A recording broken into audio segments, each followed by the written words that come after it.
Yo, what's going on, everybody? This is the Black Manga Critic, and I'm here to talk about and it should be obvious. It should be like very, very obvious, right? Why women aren't objects, right?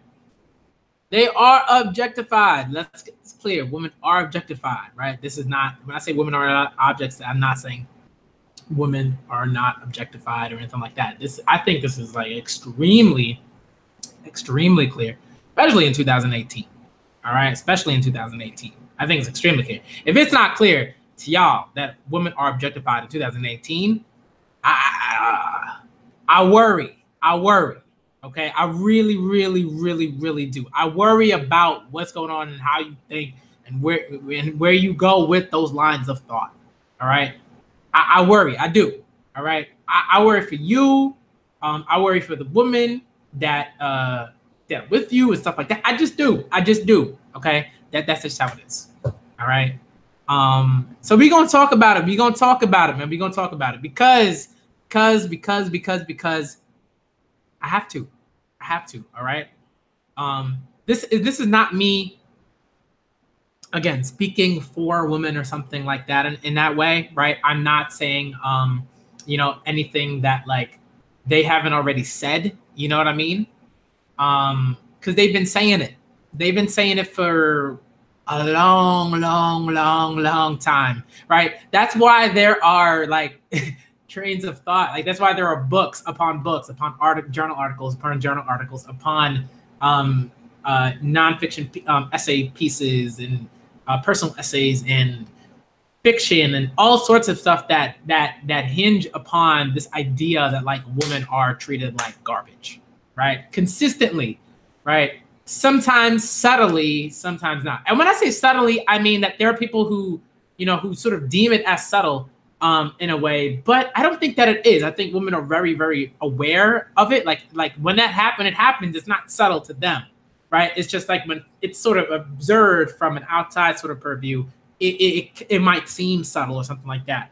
But I think the more the more aware you are, and the more women you talk to, and the more conversations you have with women and all of these things, and right, the easier it becomes, and the more sort of like on a sort of subconscious level, the easier it is, like, right, to see that stuff happen and quickly, right? Like when it's just like, you know what I mean? And it's just like all these different spaces. You see it consistently. All right. I gotta make sure I get this guy share the whatchamacallit, the Hangouts link. All right. Cause man, I gotta talk about this stuff. All right. There's too many things. Like it's, and you just know, right? When you gotta talk about a particular thing. What's good, Professor Atone? What's good? You know when you have to talk about particular things because your Twitter feed is on fire. People are coming left and right, spouting nonsense. Don't even listen to themselves when they speak, but they will just spout out the nonsense. Just oblivious. And this is the word I'm using, right? And the word, I got to use this word. The word is oblivious, right? It's not even like, some of it might be like a willful ignorance, but I think there's a decent like chunk of it is just like a lot of these dudes don't know what they're talking, not even what they're talking about, but they just don't listen. Most of them don't have like conversations with like a lot of women about these particular topics. I can't believe that. You know what I mean? Because it's just like, wow, like it's just complete lack and just like disregard. Like they just disregard for the opinions of women, right? And what they've been saying, consistently, right? Constantly, periodically, whichever adverb you want to use, all right? Whatever adverb you want to use, right? All the time, for a long time, okay? It's too many books. There's too many books, too many essays, too many YouTube videos, too many tweets. All right, it's just so much. It's just such a dearth of all of this knowledge and testimony and all sorts of things. So for me, I think what bothers me the most, not what bothers me the most, but one of the things that really, really bugs me is how people can just so flippantly talk about, well, you know, but they ain't read nothing. They ain't read nothing. They don't want to read anything, right? Even more so, right? Even more so than not having read them, right? Because you can literally have, like, let's say, maybe you don't have a certain bit of amount of access, right?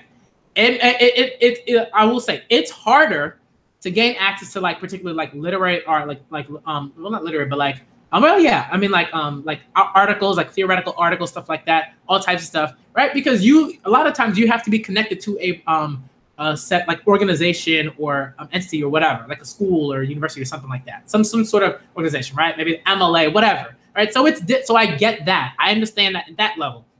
When it comes to, like, books, certain things like that, there are a lot of people that I'm seeing that, like, I know they can afford to buy a book, right? And I'm not talking about, like, if you can't afford to buy a book, you can't afford to buy a book. Like, you are literally just like you got no money, all right? You paying bills, everything goes to that. You have no money to go that can go to books and stuff like that. Even then, right? You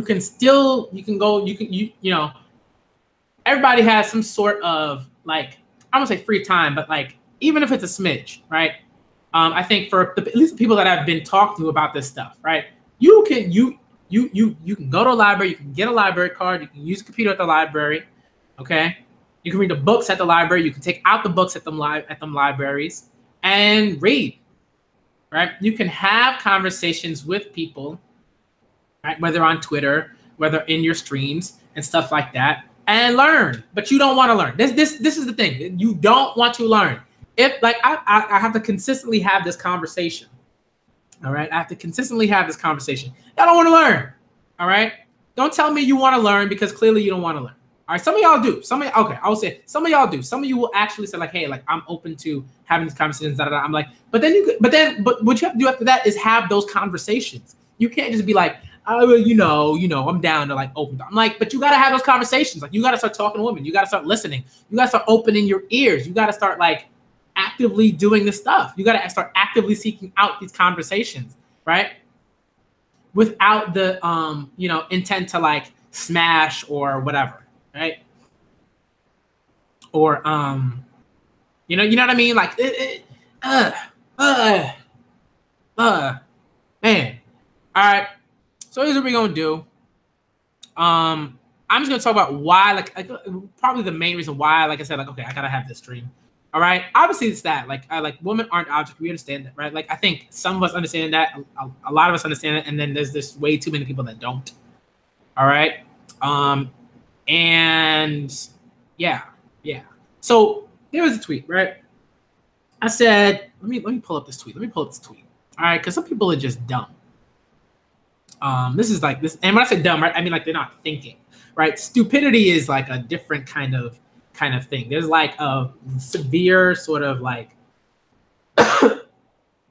lack of, like, an ability to, like, analyze particular thoughts and stuff like that. And with and there's a difference, right, between, like, an actual, like, cognitive impairment and stuff like that, right, in that sense, and then, like, this person dumb, this person's stupid, right? Like, what's going on, right? You know what I mean? There's a difference, okay?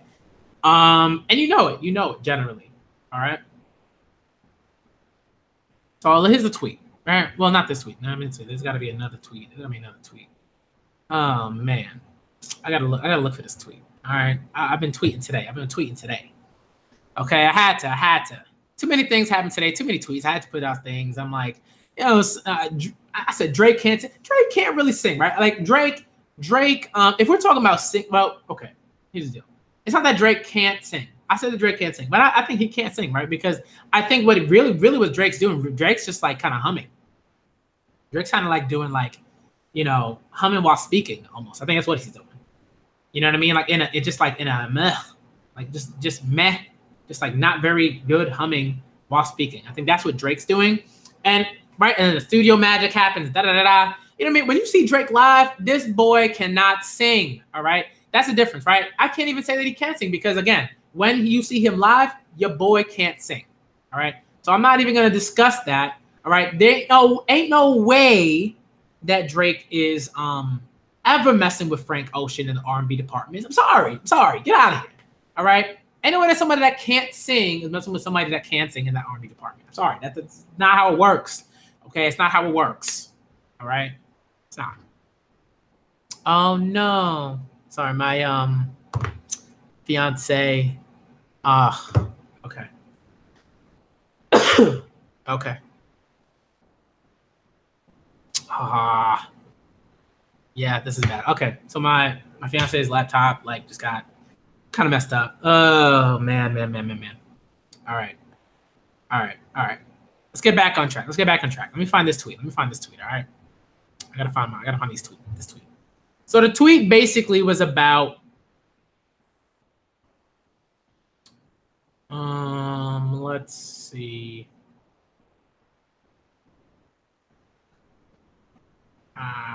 Tweeted, yeah. All right. So basically the tweet was like, look, don't be that guy.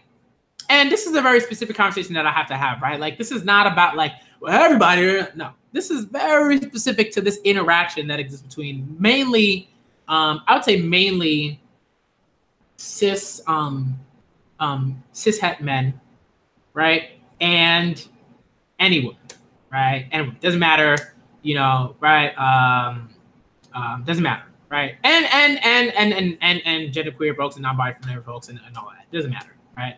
Right. When I say women, obviously I include trans women. Like this is just, you know, I like that's just what I do. Okay. I said, don't be that guy who sits next to a woman on public transportation when there are open seats everywhere else. It is creepy as, right? That's about right. To me, this is a very, very basic concept, right? This is a really basic concept, man. I don't really understand how you can go from, well, why can't I sit where I want to sit, man? You know what I mean? I'm like, oh, that's how I know you don't care about women. That's how I know. And then they will tell you, oh, but I care for women. I care for women all the time. I treat them like this. I have this girlfriend.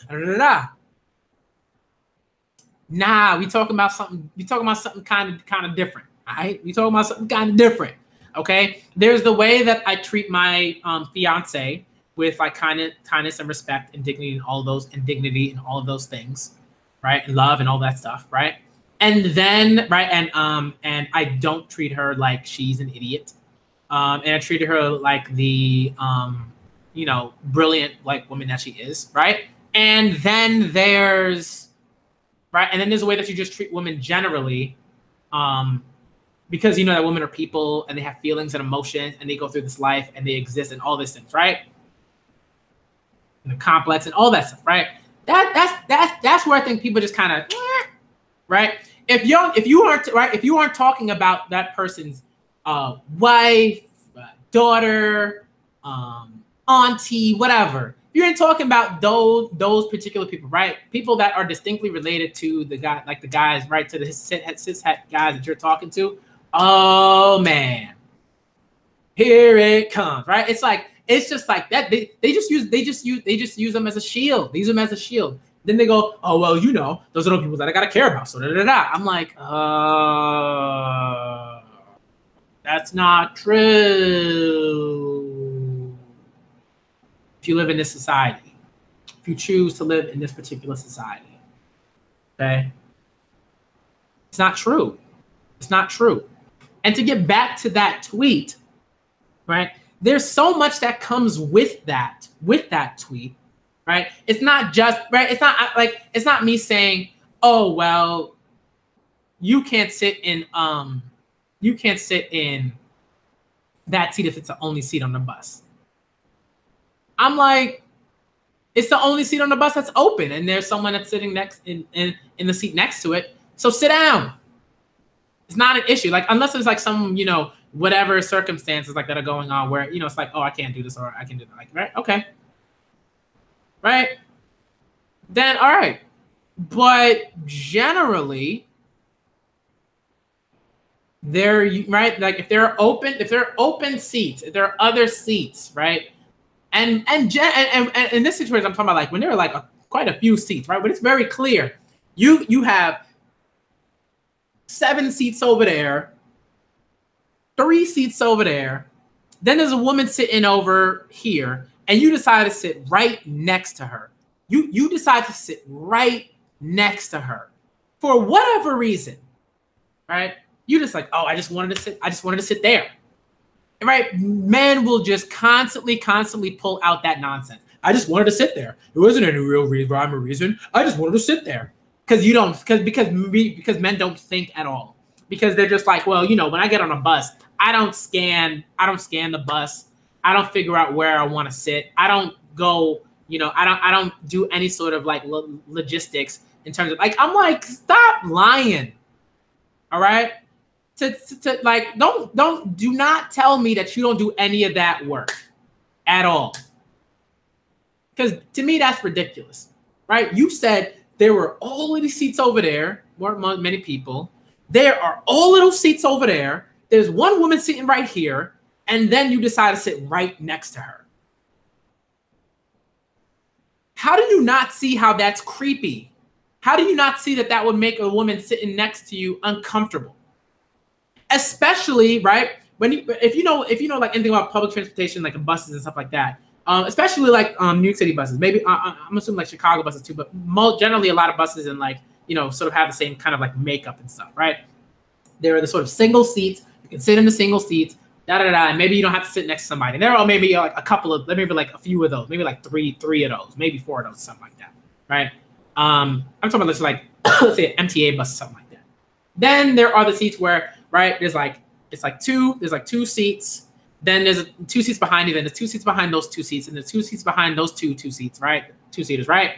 And it's like there's one woman, and she's sitting in the window seat, right? And the window seat, right? Woman decided to sit in the window seat, right? Regardless of whichever seat the woman decided to sit in, it's weird. It's like, what are you doing? Why did you decide to do that? And even if you don't even realize that you did that for a particular reason, you subconsciously you did that for a set reason, right? What are you doing? How do you not understand that that's weird, man? That this is the type of stuff. Like again, people like yo black, yo critic. Why are you constantly talking about stuff? Why do you keep talking? Because I gotta deal with nonsense. I gotta deal with nonsense every single day. I gotta hear nonsense every single day talking about, oh well, I just want to be able to talk to women like that. I can talk to whichever woman I want. I gotta be able to do that stuff. Like, bruh, have a little bit of empathy, man.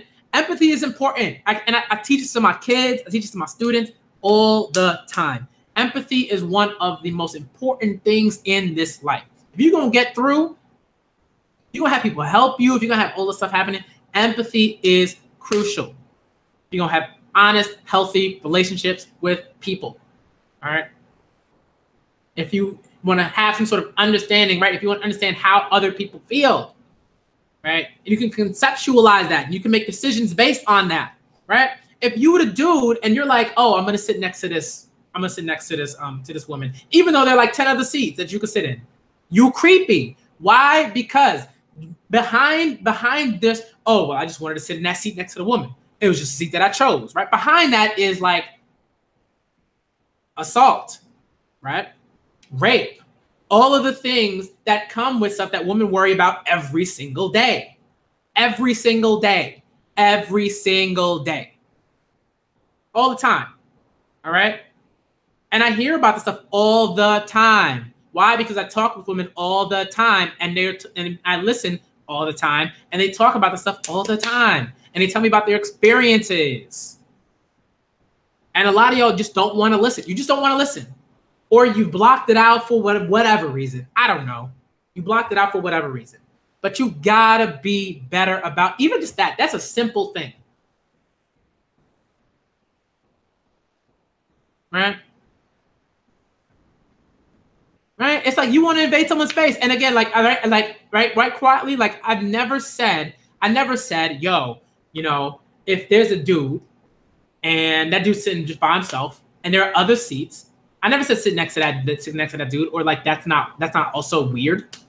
It's creepy. It's like, why are you doing that? People enjoy a certain amount of space, right? They just do. This is a thing. All right, we call it personal space. There were articles on this and writing about this and all sorts of stuff on this. People talk about this all the time. Okay? They talk about it all the time. So what I don't understand is, like, again, people really like to be oblivious about stuff. They be oblivious, man. Right? So again, when people talk to me about, oh, well, yo, black, yo, critic, why you keep going on, why you keep harping on that? Because again, there were too many dudes out here that just don't get it. They don't get it. They don't get it at all. Like at all. And when you tell them this stuff, and when you look at them and you're just like flabbergasted because you're like, how is it that you don't get this stuff? Right? They will tell you, man, your views like make no sense. They will tell you this. They'd be like, you don't like objectify like women. You don't like you care about what they think. Like, why does that matter so much? Like, they will just bold face tell you that stuff. They'd be like, yo, you care too much. What? I care too much? I care, like, what? Right? Again, yeah, exactly, quietly, right? Like, people don't do things for absolutely no reason. I don't believe that. Like, at least in certain cases, right? People don't do things like for no reason. Right? People, right? They're like, I think everything generally has like a reason for it, right? There's some sort of reason why there are reasons why things happen. Okay? Whether they're subconscious or not. I gotta put the link in for Havoc because you know what I mean? Like, this is just like, how do you not understand? I don't get it. I'm trying. All right. I'm trying, y'all. I'm trying. All right. When I see it, and usually when I see it, I be telling people, I'm like, I be talking to them. I'm like, yo, you realize that's like weird, right? I just talk to them because sometimes, right? Sometimes there will be things that like women will do. They'll look around and they'll be like, yo, could somebody like say something about like weird guy doing weird thing? And they'll be looking around. And that's kind of like, that's like a sort of signal. But it's hard to see unless you talk with people. All right. What's good? What's going on, man? What's going on? Nothing much. So where are we gonna start with this? We gotta start with the seats. We gotta start with the bus seats. All right. I think we gotta start with the bus seats. All right. Because I think that's like that to me is like the most basic thing to talk about, I think, in terms of just like how I feel about it and why I think it's like pretty clear. Yeah. Let's start with that. Right. Where it's like, if you're a dude, and this is very particular, right?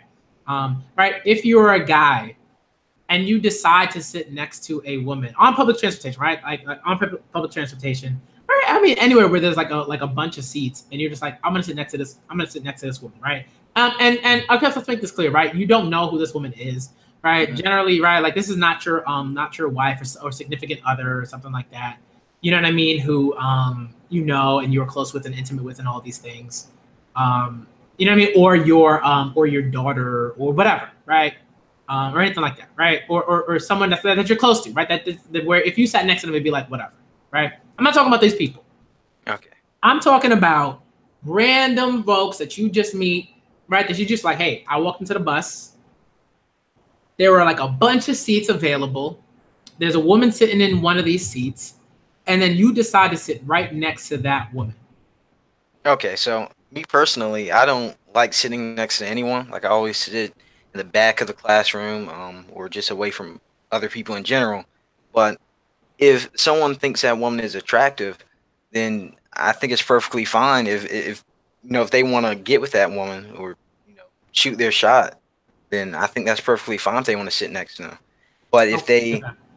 if they don't want them next to them, if they're weirdos, then of course it's okay for women to express themselves and say, hey, I don't want you next to me if they're uncomfortable.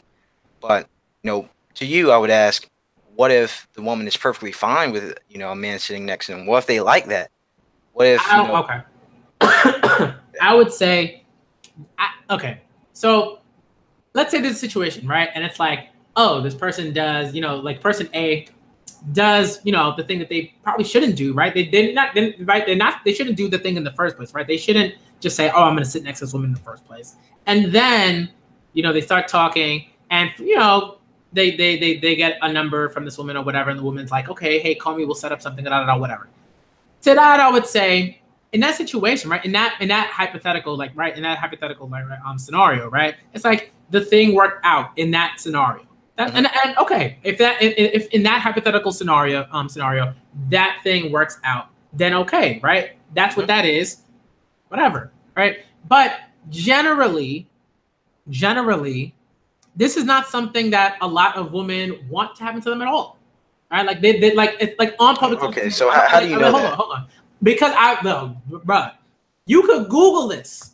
You could use if you use Google, that'll pop up. If you just use Google, it'll pop up.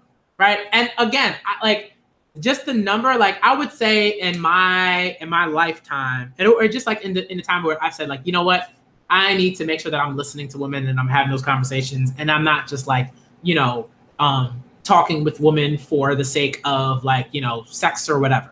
Right. So when that happens, which is extremely often and almost always, right. Pretty much always, I would say, right. I talk to my fiance because my fiance, right? And even then, right? I've consistently heard it's like, yo, I'm coming from work. It's 5:30 p.m. I'm just trying to get home, right? Or I'm just trying to get to work, or I'm just trying to get to where I need to get to. I've heard this so many times, I've lost count. I've lost count. Okay, it's not like I've heard this from 10 women or 20 women or 30. It's like I've heard this from literally at least hundreds of women. And this is just the conversations that I've had, right? Then when it gets to Twitter, Google articles, conversations, stuff like that, it's just compounded. All right, so it's not like this is me just pulling this stuff out of nowhere. I'm not saying it's not like I'm saying, oh well, I heard from one person, So, whatever. Okay. You know what I mean? So that's kind of how what I base that off of. But yeah. Okay, so I'm interested in how you feel about the other way around. So let's say a guy's sitting isolated and, a woman, finds him attractive and wants to, get to know him. Do you think that's bad as well? Creepy? I think so. I mean, it's the same thing, right? It's it's not at least for me, it's not like I remember there were times where I had multiple moments before my fiance where I just felt extremely just uncomfortable. I'd have times there'd just be women and they would start talking to me, something like that. I'm like, I don't know you. I don't want to talk to you. I'm you know what I mean? And this is just me, right? This is me. But what I will say about that is it's perfectly fine for for me to say, hey, yo, if there are all these other available seats and you're a dude sitting in that one seat and someone comes next to you and is like, hey, I'd like to sit, I like to sit next to you. It's why? Why? You know what I mean? It it matters in a way that I'm gonna sort of talk about. But in that situation, scenario that you're sort of positing, it's yeah, a guy has every right to feel uncomfortable if a woman randomly is you know what, I'm going to sit next to you even though there are all these other available seats. What do you do? Why'd you do that? To that I'll ask, how do you expect people to socialize?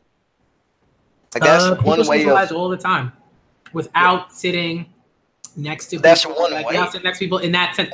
And also, I'm talking about I'm talking about a particular scenario, right?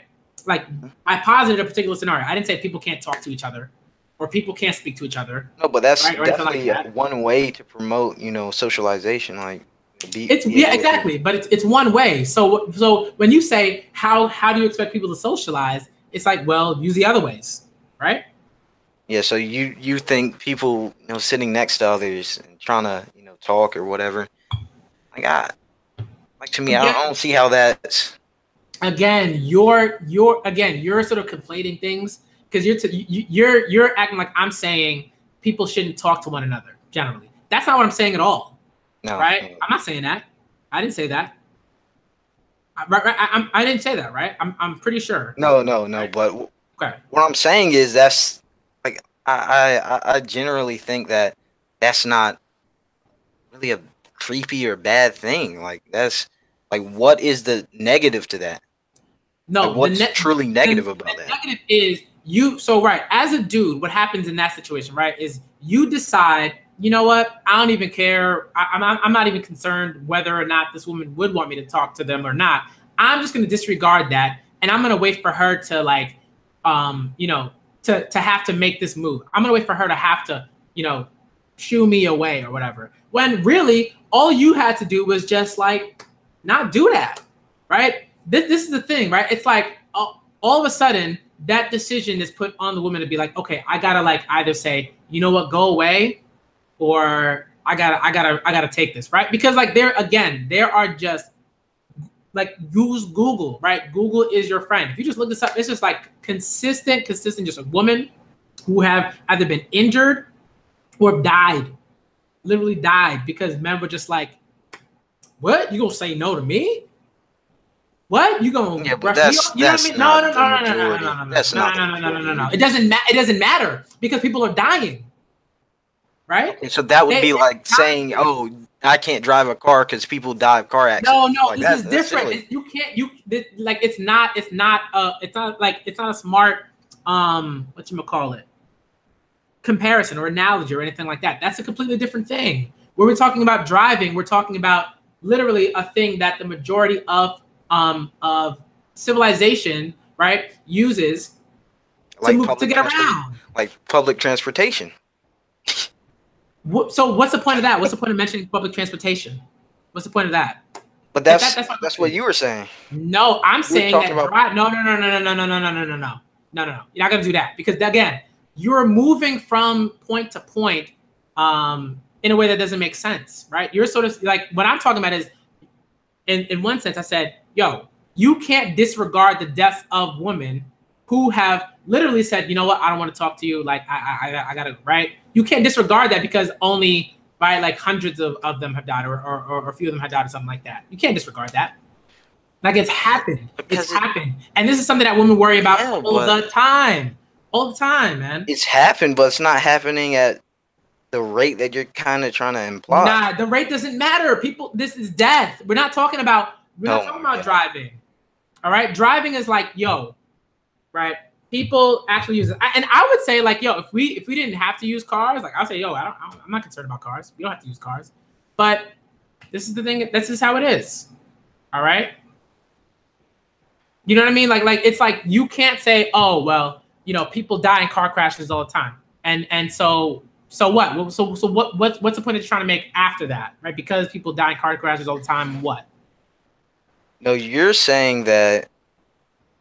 Wait, what? No, that's what I'm like because you're trying to sort of make a comparison, right? In terms of like rates and rates. Yeah, exactly. So That rates can't you're dictate saying certain that. things. Yeah, I understand women get hurt and all that, but it's not like it happens. But there's bad in literally everything. Like I'm just talking about generally. Like I'm working. I'm not working with oh women. Hundreds of women die from this. Yeah, that happens. But I mean, same thing with it's the same thing with any other scenario. Like I said with car accidents. Like you're not gonna expect people to not drive just because car accidents happen. No, Like what? things No, are no, going to happen, but in the hold on. majority of the time they won't. Right? But what happens in that scenario, right, is when someone says, yo, all these car crashes are happening. What's going on? Right? There are literally laws and bills and stuff like that. Like people are doing that work to say, how do we alleviate, how do we deal with this issue? How do we deal with this problem? Right? No. That's what I'm saying. That's what I'm saying. My solution is Why get into that situation at all when women are clearly saying, "Yo, we just want to get home. But We just want to get home." You're acting like all women are like this, for the most part. You're like generalizing women. What do you mean? Like, there are women who might want that, but there are way too many, again, that are on public transportation. But that's I'm not in the whole, and I'll say this once. I'll say this once. And I'm pretty sure you ask so many women, and they will tell you, like, yo, like, there are places for that. There are times where they're like, yo, okay, all right, shoot your shot, right, or whatever. There are places for that. There are literally places for that. And even then, even in those places, women have like certain ways of moving and ways of keeping themselves safe and stuff like that. Because again, this is stuff that happens pretty frequently. Okay, it's pretty frequent that you have men who would just chastise women, you know, yell at them, yell profanities, maybe touch them, whatever, right? And then there's like the right extreme end of the spectrum, which is like women have died, right? And I wouldn't even say the not so extreme spectrum where like women have like ended up like in a hospital or something like that because some guy just said, you know, I'm just gonna punch women in the face, right, or whatever, or whatever, right? So no, go ahead. So do you have so any from statistics on this? Like on use Google. besides, It's not about. It's not besides even about anecdotal statistics. claims, It's not, and, it's not even about statistics. It's not about statistics. It's like you can actually use Google. You could Google right now. But what if I you can find look up more cases of women actually being okay with, you know, So sitting if next to you men? so if you find that, let me know. So you'd accept that? If you find that, let me know. So would you accept it? Exactly. It's anecdotal. Hold on. I wouldn't accept it because again, I know that statistics often tend to be skewed, right? So you could have a statistic that was done in, you know, whatever state, right? And it might not have been like a statistic that was done like throughout the United States or something like that. Because oftentimes that happens, right? Oftentimes we have. So what if it was? Oftentimes we have statistics where like they're generally very skewed, right? It happens. So, but I will say, if you find that statistic, let me know. I'm open to looking at that statistic and seeing how that study was carried out and everything like that. I have no problem looking at that. No problem. But let me know when you find. Would you accept it? I wouldn't accept it like initially. Okay. I'd have to have another conversation, right? I have to have another conversation and say, okay, what's going on? I have to do my research on how that statistic was set up, how it was brought up, right? Because that's what you do. That's what you do with statistics. You don't just take statistics at face value. You don't do that. Yeah, I mean, I know that you'll look into it like that. That's what I'm saying. Like, if I present it to you and I show you everything, all the variables, all that stuff. Right, and it's like, and again, it's like there are spaces for that. There's spaces where like, right, where it's like, right, we call like mixers, right, certain gatherings where like women are like, hey, this is what I'm trying to do, right, blind dates, whatever, right, speed dating, whatever. So it's not like there aren't places where women are saying like, hey, I'm in this place, I expect to be like, talked to and hit on or whatever, right, because like that's where they are, because they're in those places where like that's supposed to happen. Because it's dictated. The bus is not one of those places. All right. So a public place is not where. Okay, I got you. Right. You're right. It's like the bus is not the place. Okay. The bus is not the place. And I think that's kind of like one thing that I am sort of saying. Like if anything, public transportation isn't it. You know what I mean? Then again, let's say you like how that person looks or something like that, and like whatever, or they're wearing, something like, let's say a one-piece shirt and you're into one piece, whatever, something like that, and like you want to get to know them. Once they get off that bus, you might not ever see them again. So I mean, it'd be smart to take that chance. Like, you think it's not worth taking that chance? Not really. It's not. I don't think so. I don't think so. And I feel like go ahead. I don't think so. No. Go ahead. And it seems like you have this, mentality that all men are just trash. Well, majority of men are trash and misogynistic. But I kind of want to get into that. Yeah, we can get into that because I think in a lot of ways that's very much so true, right? I think it's really clear. It's really clear. I mean, if you look into 2018, you're looking at all of like just like constantly, you just constantly dudes, right? Who would just like they would just ignore all of the things that women are trying to do just to better themselves. You know what I mean? They're like, oh, they trying too hard. They doing all this stuff. Why can't they just chill? Da da da da da. And you can't tell me that, right? Like that. This is not something that happens constantly on Twitter, on Facebook, not just on Twitter and Facebook, but like in life, right? In the board meeting, in at work, wherever. Just all these things, and they all compile into men consistently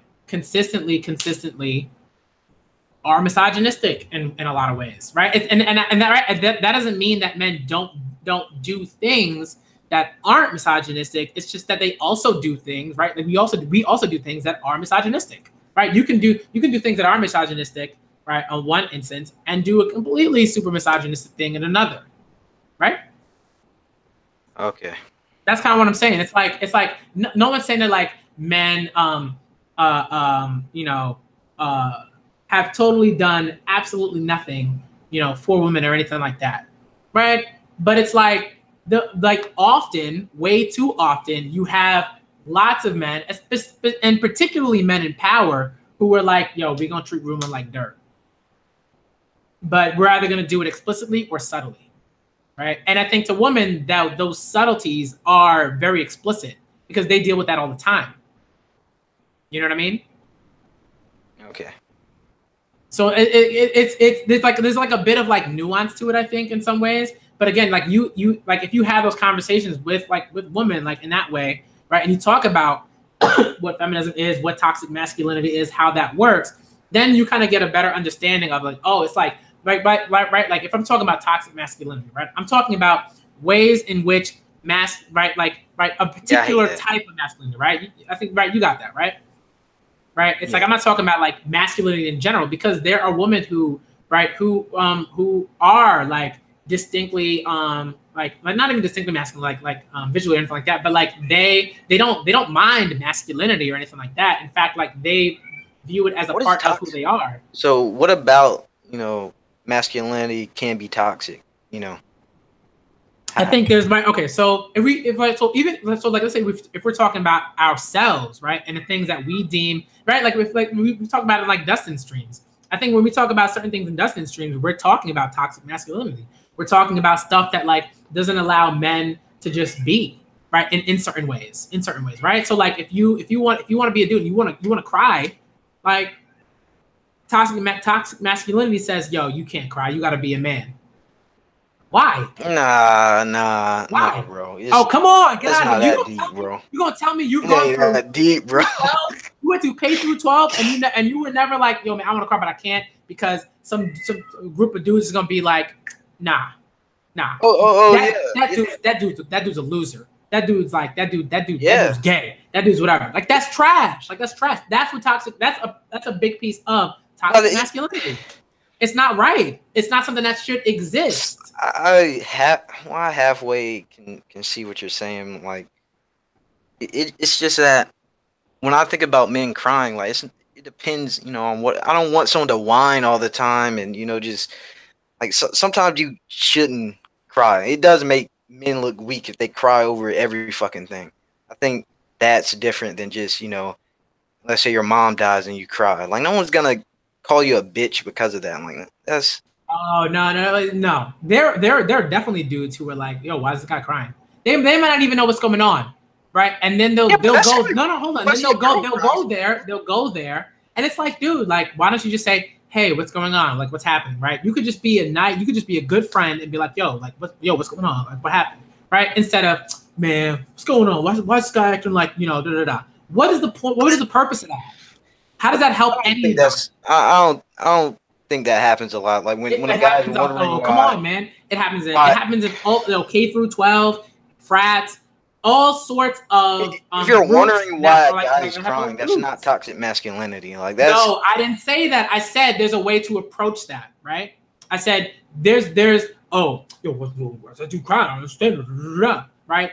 And then thinking like that person is less of a man because of that, right? Even though you have no idea why that person is crying, like that's trash. That's never happened to me. I can't right? That happens to people that happens to dudes all the time, right? If we look at Terry Crews, you know about the Terry Crews situation, right? Yeah.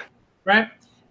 The reason why Terry Crews is going on and on and on and on, rightfully so, about toxic masculinity is because he's dealt with it, right? He's dealt with dudes who've literally told him, you know what, don't, you probably shouldn't, you probably should just let that go. Or how come you didn't punch that dude in the face?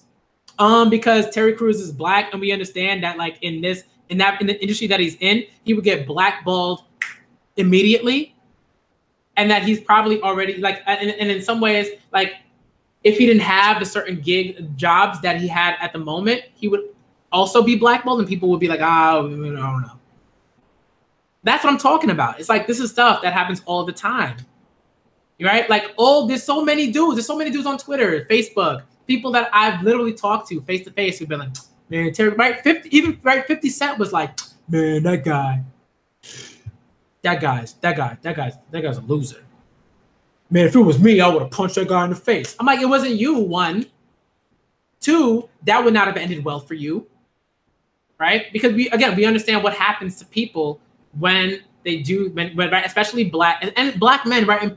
Particularly, right? Black women too. But it works a little bit differently, but like in terms of aggression, but like black men in particular when it comes to like violence, right?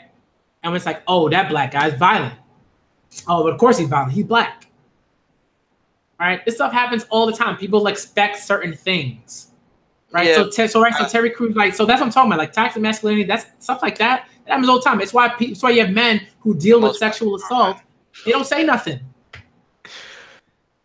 Yeah, I agree with the Terry Crews thing. Like it was a good move. He shouldn't have hit him. Like what he's doing now is like way smarter, like in the long run. And it's just like I think in a lot of ways it's like for me it's like what's helped me is just like I just listen. I listen and I have the conversations and I ask questions when like I need to. If I'm like yo like this bit is a little bit confusing. I ask questions. If again, like in the midst of that conversation and stuff like that, there are just ways to approach it. Like again, you can watch certain videos, you can watch the videos, you can read the books, you can read the articles, you can read all that stuff. You can scour through that stuff. And you can learn a lot before asking those questions, before asking women those certain questions. Right, because women have already done that work. They've like constantly and constantly have been doing this stuff. Right, they've been doing this stuff. Right, they've been saying this like time after time after time.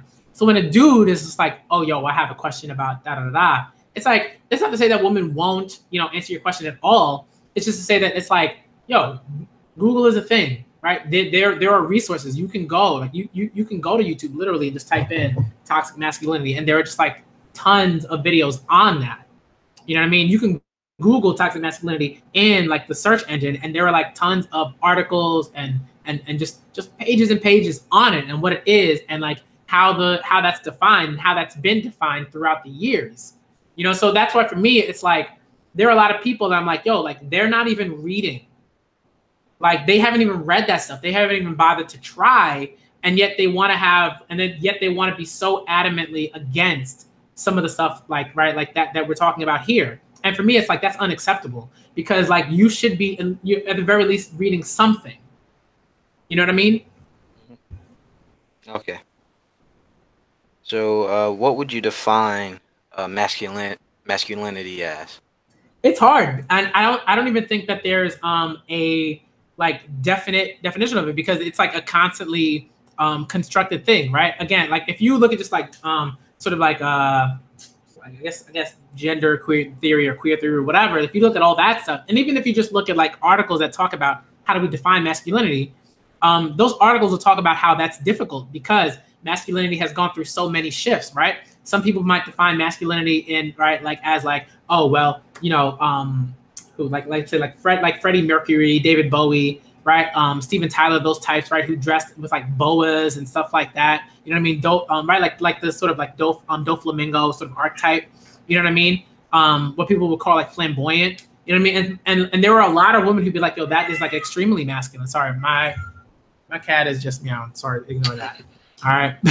But it's like there's a way in which, like, again, it's constantly shifting. So like in 2018, we might define masculinity, you know, by like, you know, pointing to certain people and their certain traits. You know, maybe muscle mass or a certain way of handling particular situations, certain way of approaching certain individuals or whatever.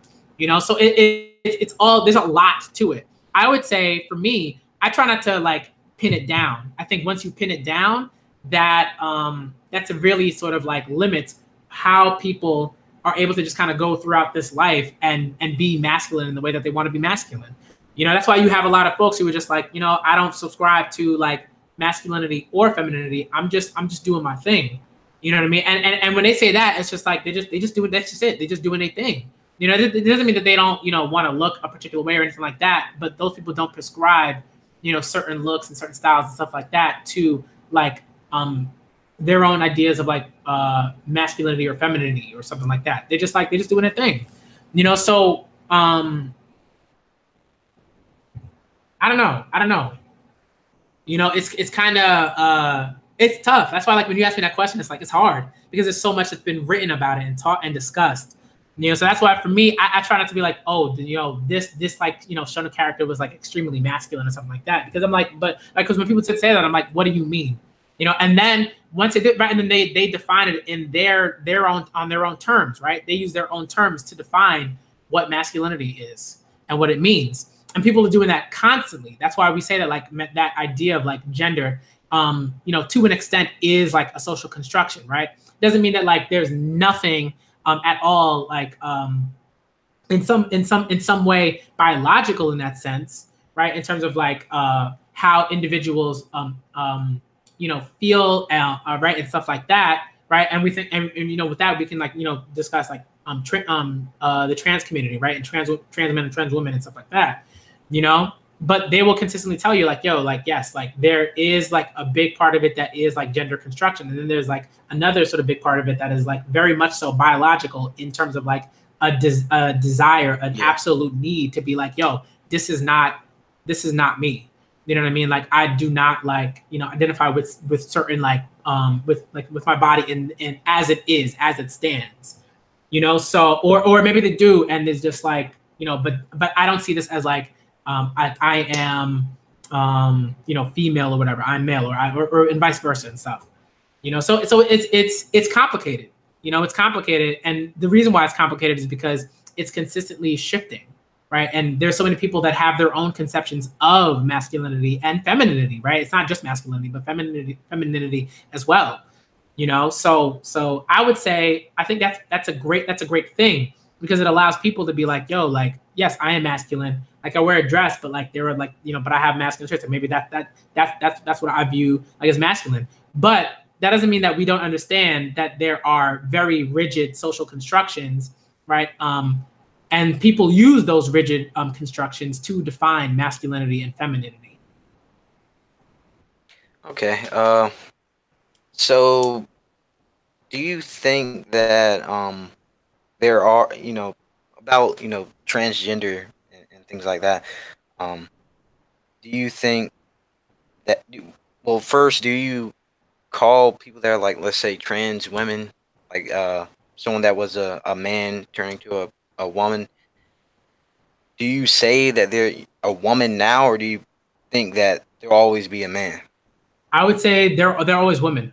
The only, right, like, again, like that's what we're talking about. It's like there's the body and like the physical sort of body, and this, like, right, this, you know, if you want to call it a vessel or whatever, right, there's that. And then there's, right, like, to be, right, there's like existence, there's like that, right, that there's that metaphysical question of what does it mean, like, to be like a person, what does it mean to be, who are you, right, questions like that.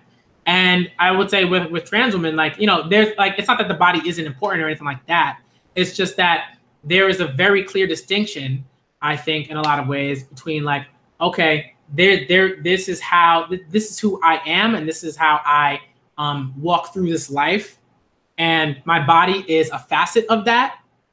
You know what I mean? So that's why, like, when people are like, oh, like this, you know, like this man became like a woman, it's like, no, like that, like they're always women. It's just like that there's like maybe there's like a physical transition, but that doesn't mean that they, like, you know, weren't women or whatever, right? Like they've always been that way. They've always had, you know, the belief, like, and they've always like stuck to that. You know what I mean? So that's kind of how I say about that. And that's just, you know, like talking with trans women and like constantly stuff like that. And again, I feel like, you know, and reading and doing all that stuff. Right? This is stuff like I had to learn. You know what I mean? I'm not saying that like dudes are gonna learn it like, you know, in 2 hours or anything like that. But it's just like, you know, this is stuff I learned. You know, this is stuff that like I had to learn. I had to talk to women. I had to listen. I had to have these conversations. I had to read. In some ways, I was lucky because like my major, like English literature, like allowed me to like have access to a lot of this stuff. You know, when I met certain people that, again, allowed me access to certain things. You know, so for me, it's just like, you know, a part of like my job is to just be like, okay, let me spread this. Let me spread this, like, you know, let me disseminate this knowledge to other people. And if they choose to read it, awesome. And if they don't, then I'm like, you know, you know, because it's like, you know, it doesn't take much to be like, okay, I'm going to read this, you know, or I'm going to have this conversation. I'm going to listen. Yeah. Okay. So I pretty much disagree with that. I think that there are only two definitive, you know, genders, male and female. That's, you know, obviously due to the absence or presence of the Y chromosome. So I think that, and there are even some trans women / men that even recognize this, that, you know, they are always a man or a woman, but mentally they might think otherwise. But, you know, someone like Blair White, for example, I don't know if you know who she is, but she realizes that. So, you know, this even comes back to things like sports and things like that, where these men have, well, even though they play on the girls' team, these men have advantages, you know, just overwhelming advantages, and they, you know, just defeat women in any fucking thing because men are naturally stronger than women. So it's like, but even that, kind of right? hate shit like that. I mean, and a big like just issue with that is like, again, just this super rigid idea that like, well, those are men, those are women, and you know what I mean. And it's just like that's not super useful. Like when it comes to like people just like wanting to like exist and live and have like certain freedoms and stuff like that.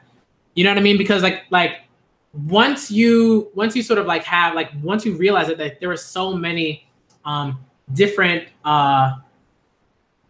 you know, like right, like once you realize that there are so many different types of people in that sense, right? And from a sexuality and gender like perspective, like then it's just like, you know, it's like you have to like readjust. And I think a lot of times people don't want to readjust, right? They don't want to say, oh, okay, if I'm thinking this way, what does that mean? What does that mean? How do I have to have these discussions? How do I have to interact with certain people now? Like, do I have to change? And I'm like, yeah, you know, and like that should be okay. You should be willing to be like, hey, I'm gonna learn. And I don't think anybody believes that like men aren't going, like that men or women aren't gonna make mistakes, right? Because there are women that are transphobic, right? There are tons of women that are transphobic. This is not just men. Men aren't just like the only people that are transphobic. There are tons of women that are transphobic, right? Tons of them. All right. And oftentimes you see them in like, you know, like you see a ton of that in like, you know, communities of color, right? Right? Because generally what you see in like a lot of communities of color is like this, like, you know, Judeo-Christian, like, you know, foundation, right? Where it's like, well, there's Adam and Eve and and you know, Trinity, you know what I mean? Like you see a lot of that stuff. And that informs how they have construct, right? That informed how they construct, right? Their construction of like masculinity, femininity, man, woman, right? Stuff like that. Again, it's just very limited. It's very limited. No one's saying that like X and Y chromosomes don't exist. Trans people aren't saying that, right? I don't know any trans person that was like, man, X and Y chromosomes don't exist. I never heard of it. I never heard it. I haven't read it in anything that I've read, and I've read a lot. Like I haven't read it. I haven't read it in anything that I've read. You know, so it's just like I think there are a lot of just like misconceptions.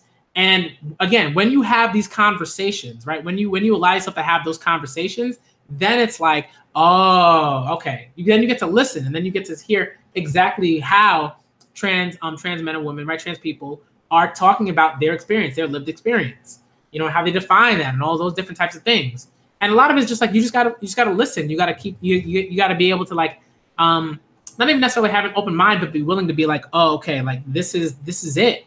And okay, how does that change how I have certain discussions? How does that change my vocabulary? How does that change my language, the language that I use on an everyday basis? And one more time, no one's expecting men or women to to not make mistakes. All right, that happens, but some mistakes are bigger than others, right? Like if you kill a trans woman, that's like you just eliminated a life from the face of the earth, right? So that's not just like, oh, it's just a mistake. I was like, yo, and this is like consistent, right? You know what I mean? This is like consistent. Like trans women are like consistently being killed in the streets, right? So that's why, like, for me, it's like, you know, it's just like, just have the conversation, just listen, you know, follow certain people, see what they're saying, you know. Yeah. So how do you feel about trans people, you know, playing sports? For me, it's fine. I mean, I will say that I think there's a way in which, for me, it's fine, but because, right, again, it's not so much that trans people are just messing things up or whatever, something like that. It's that trans people are like they force people in these high places that are regulating these sports organizations and stuff like that. They force them to shift they're trying in some ways inadvertently force them to shift their ideological ways, their ideologies, right, and their ways of thinking, and their ways of viewing things, right? Like you can't just be like, oh, I'm gonna kick this person out. You know, you have to you have to you have to what's the word I'm looking for? I don't know. Right, but you have to deal with that. You have to tackle that. You have to say okay, what's happening here, right? You can't just be like, oh. But right? It's not women. It's definitely. You know what I mean? It's definitely, you know, obvious that they have an advantage. Like that's what I was kind of getting at. Like, well, yeah, I think you know, but I think that ruins, you know, like think about the other girls that are trying to play like this, like he, you know, yeah, I don't want to use the wrong pronouns. I got you. And again, like this is not me. I'm not gonna go at you and be like, it's a wrong pronoun. What do you do? You know what I mean? It's like, again, this is like it's a learning process. Even I'm not, you know, like I slip up sometimes, you know, and again, I always catch myself and I'm like, you know, and I just try to make sure that I try to alleviate that, you know. But I think like it happens, you know, you slip up because like if you were just like born and raised in like what we call heteronormativity, if you were born and raised in that, then you're gonna slip up. All right, you're gonna slip up, right? You're gonna say the wrong pronoun or something like that, right? Like that's gonna happen. But again, I think it's just like, you know, the more vigilant you are about that stuff, the fewer times that happens. You know what I mean? So that's kind of how I feel about that. But I think with the sport, you know, sorry, no, go ahead. Sorry. All right, so yeah, like trans women, like they are pretty much dominant for, you know, for due to biological reasons. Like it's not their, you know, they can't really help it. You know, they're trying their best and all that, but they just have an unfair advantage because they were men, or because they are men. And it's just something that, you know, these girls have to deal with, and it kind of sucks. Like if you look at, I mean, but MMA and track and wrestling, like that's, even if they're on these hormones, I mean, they still have the bone structure of a man, and like it's really just unfortunate. So I think they should, you know, play with their you know, actual sex. I would say that, because like I would say to that excuse me, I would say like, there are conversations about like things being unfair all the time. Let's say we look at the WNBA and like height. You know what I mean? Like Brittany, like Griner is like incredibly tall. Like she's a tall woman, right? Right? And like she was born like that, right? She was born tall, all right? And she could dunk. You know what I mean? Lisa Leslie, same thing, right? Like she could dunk. You know what I mean? A woman like that, like right, and nobody's like, yo, get out the league. You're way too tall. Like you can dunk. Yeah, You can't but stop there's a reason why it's the WNBA because they know they can't really compete with men. Most men. But what I'm saying is like nobody's kicking out, I know what 7-footers in the WNBA because like they can dunk. You know what I mean? It's like yo, like no, it's like I mean, I'm not saying, okay, I won't say that there's nobody doing that because there are people that are like, oh, yo, this is really too tall. That's why she's in the Hall of Fame. Da da da. I'm like, yo, like these players have skill sets. Like you don't like get on. You can't help that. You know yeah, what? That's what I'm saying. Like you can't help that, right? It's like the trans women can't really help that shit. Like, but it's an advantage at the end of the day. Like if you take there's this one guy, right? He's like 5'11", and he was dating a WNBA player, right? And he was better than her at basketball, and he didn't play college, he didn't play NBA or nothing like that. Like he's basically like a street baller, and he was better than her. That's one of the reasons behind that is due to the fact that men are just generally better when it comes to physical activities and things like that. It just is what it is. I mean, I guess to that I would say like I don't even know if that guy was. I mean, I don't think the guy was as skilled. He probably wasn't nearly as skilled. But like speed is a thing, right? Like speed is extremely right. Like speed is extremely helpful, right? So we get that. To that I would say again, like it's like trans men and trans women like force us to have like these conversations, right? You can't just like right, like and I think you agree with this. Like you can't ignore that, right? But I think like again, it really like allows us to take a look at like these rigid, institutions and stuff like that and figure out like, okay, what's going on? How do we adjust this, right? How do we adjust certain things so that let's say if a trans woman wanted to play, right, like in the NBA, how does that happen?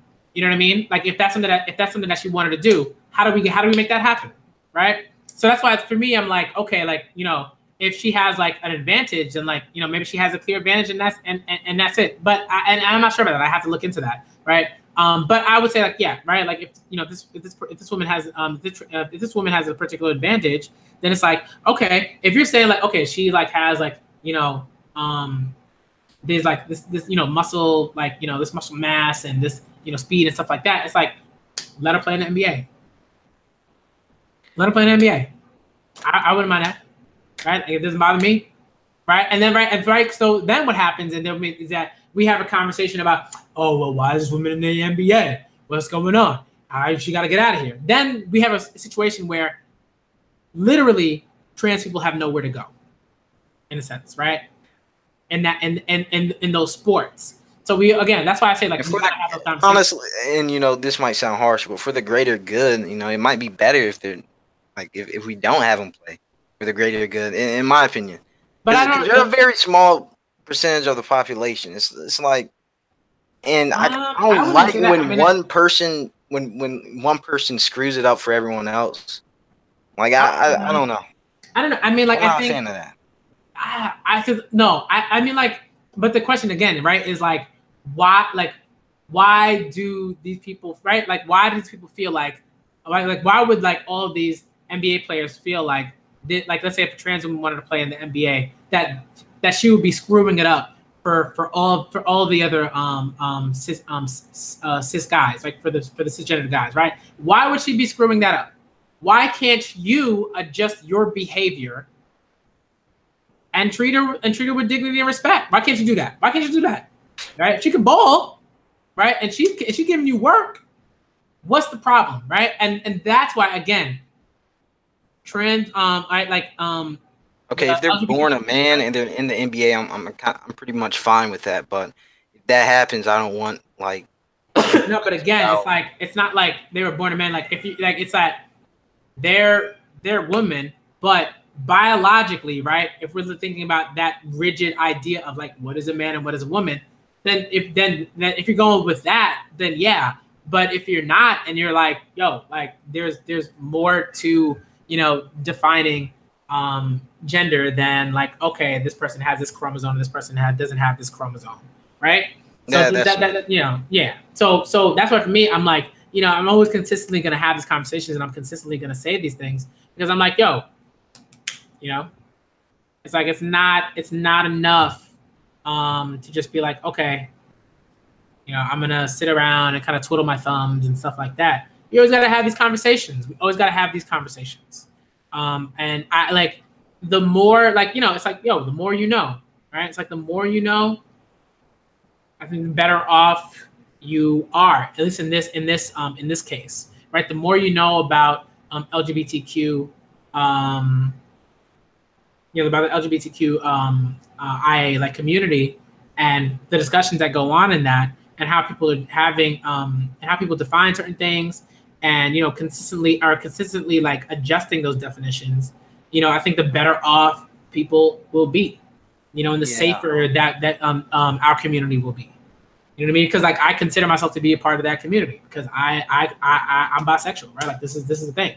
You know, I would never be like, you know, I'm never gonna be like, you know what, I'm not bisexual if that comes up. You know what I mean? Yeah. So that's why, like, I think that in one of it, it's important to me, not only because like it's just important to me because I care about people, but because like I'm living through like this stuff. Like I you know what I mean? Like I lived through this stuff. Like I got to deal with people. You know, I got to deal with people talking about go get go get butt fucked or go suck a dick or whatever. You know, I got to deal with that stuff all the time. You know what I mean? So it's just like I don't want to have to deal with that anymore. I don't. I'm tired. I am. You know, it's not right. You know, and this is just like that's just at that level. You know, again, like it gets to a place where like people are literally being hurt and assaulted, and denied things just because they try to be, they try to live. You know, and they want people to acknowledge them.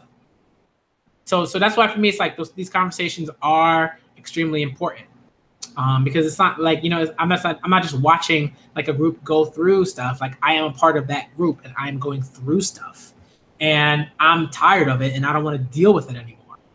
I don't, and I shouldn't have to.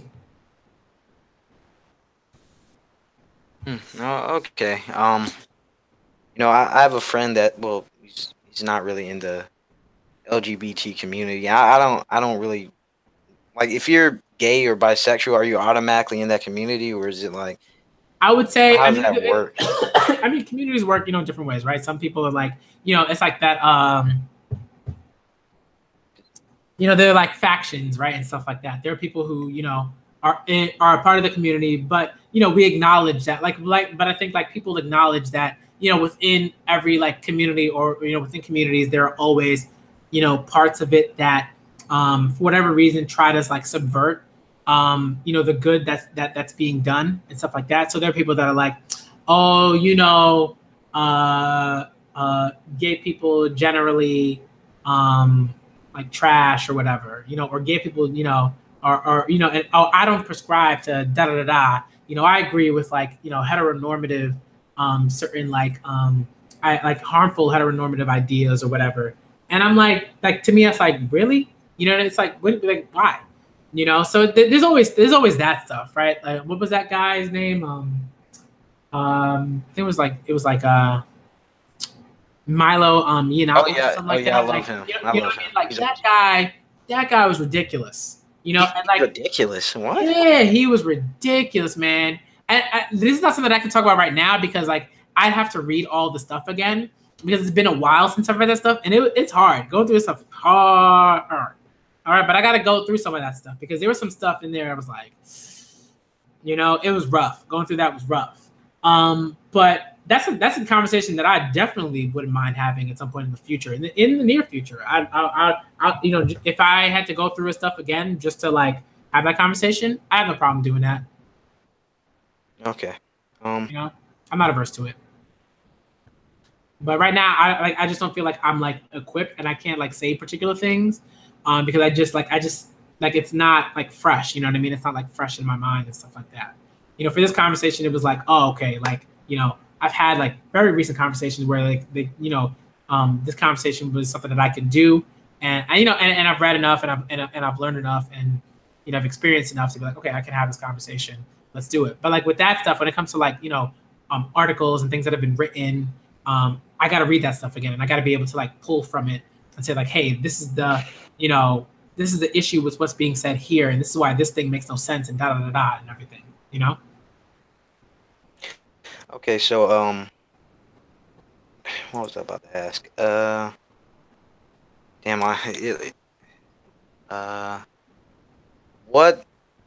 what do you think about the struggles of women? Do you think women struggle more than men on average?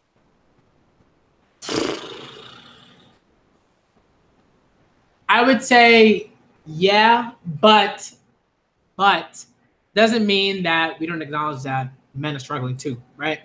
And I think again, like that's why I'm always talking about toxic masculinity, because a lot of that is like, yo, men are suffering because of that stuff. Men are suffering because like they can't just like like there are people that are like, yo, man, this guy's talking about liking I don't know what's like a film what's like a film that when you like if you mention, or like a show, like you're like, yo, this guy like Sex in the City. What? This guy gay? He gay? He gay? You know what I mean? Stuff like that. I'm like, ugh, it's tired. Like I love Sex in the City. I just happen to love Sex in the City, right? But I've known people that like they're straight as they're straight as a I don't know, book cover or whatever. I don't know, a straight line, right? Straight as a straight line, right? But like they love Sex in the City. You know what I mean? Like it happens. Like it happens. And right, men or women or whatever, right? Like who are just like, yo, yeah. So it's like stuff like that. Like I want to be able to just go out into the world and be like, yo, I love Sex in the City.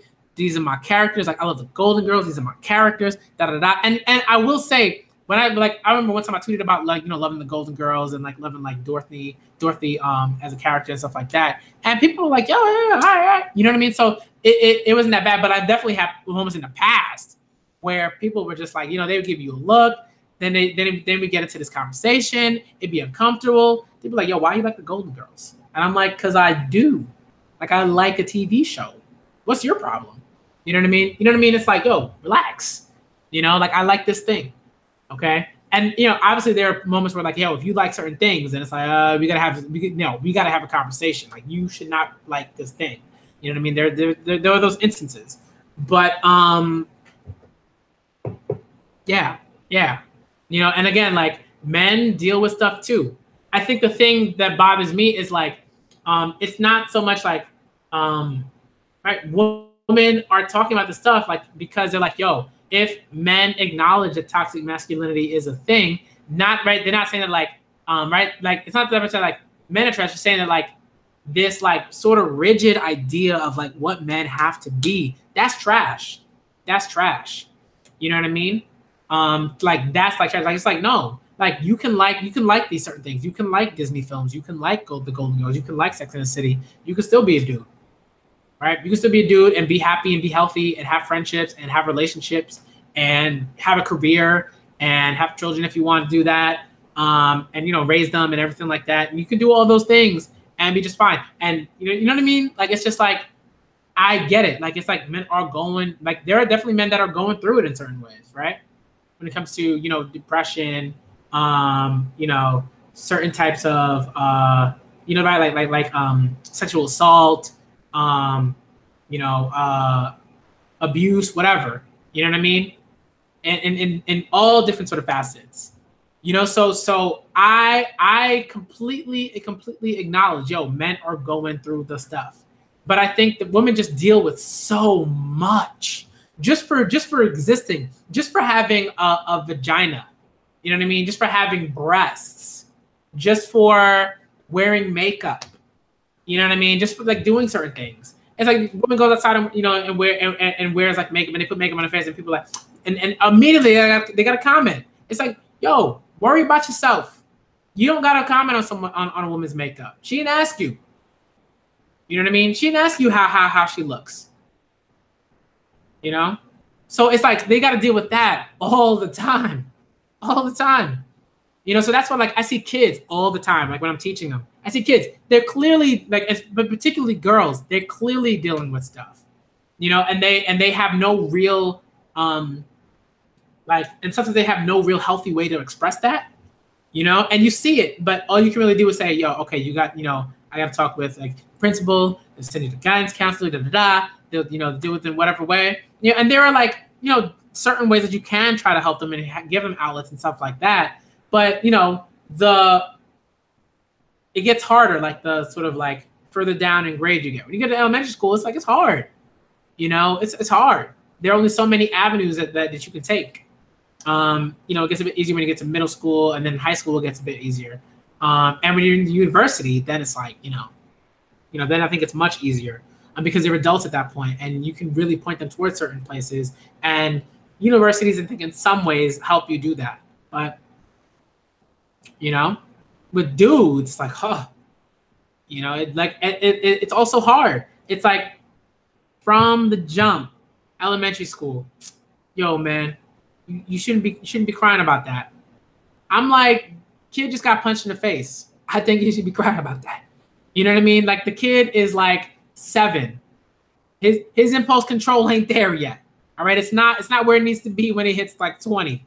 You know what I mean? So it's like stuff like that. You hear that all the time. You hear that from teachers. You hear that from other students. And to me, that's the stuff that's like, man, you know, dudes should not have to deal with that. They shouldn't have to deal with that. You know, and that's the stuff that bothers me. So I would never say like, man, men ain't dealing with nothing. You know, and I think like maybe there are women that do say that men aren't dealing with nothing, but I think they're wrong.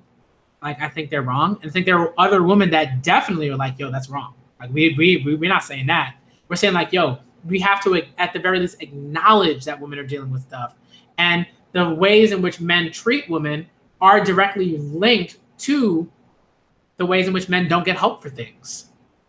You know, because the type of stuff that men don't get help for like before is directly linked to the way in which they treat women and harm women. Right? They're like, oh, you know, I'm not being told that like I can like, you know, be empathetic and be emotional in certain ways in that sense. So you know what? I'm gonna treat women. I'm not gonna be empathetic to the woman that I'm in a relationship with, or my mom, or my daughter, or whatever. You know, my aunt, or whatever. You know, or just women. You know. So it's like there's a direct relationship. You know, it's like there's a cause and effect. And I think that once that cause and effect is clear, then that's when you have dudes that are like, oh, okay. I kind of see it. I got it. You know, but when you have dudes that don't see that cause and effect, then it's like, then it's rough because you're just like, you know, talking to like the wind, you know, and it's really difficult to get anything to change and to help everyone. Okay. Like I'm glad that you kind of you hold that position because like I guess like at first I kind of assumed that you would say that men don't really go through that much compared to women, but I'm glad that you actually acknowledge that men do go through things and stuff like that. Now I do, in some ways, I feel like men struggle a lot more because I feel like men are uh, way more, I guess you could say, you know, on their own in certain ways, more so than women.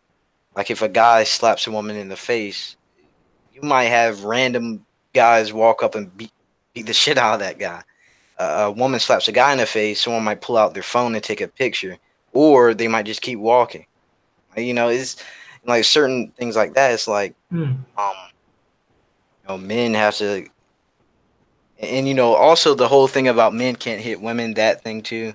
I actually believe that men shouldn't really, you know, hit women, but of course, if they're in like a life threatening situation, like by all means, but like just a lot of things like that. Like men are really taught to respect women so many ways. So you know, in certain in certain facets, like you saying how uh you know men are misogynistic. You know, some ways, yeah.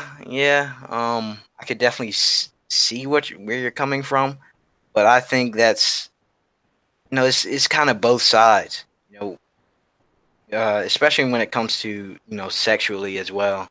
Like a man talking or objectifying a woman, as you would call it. Like, I think that's definitely something that women might do as well. They might objectify men too. Excuse me. But due to women being more empathetic and more emotional, um, you know, they might. It doesn't seem as harsh, I guess you could say. Like, the way a man talks about a woman sexually, like, just seems fucking terrible. Like, I could definitely understand that, but sometimes it's just both ways.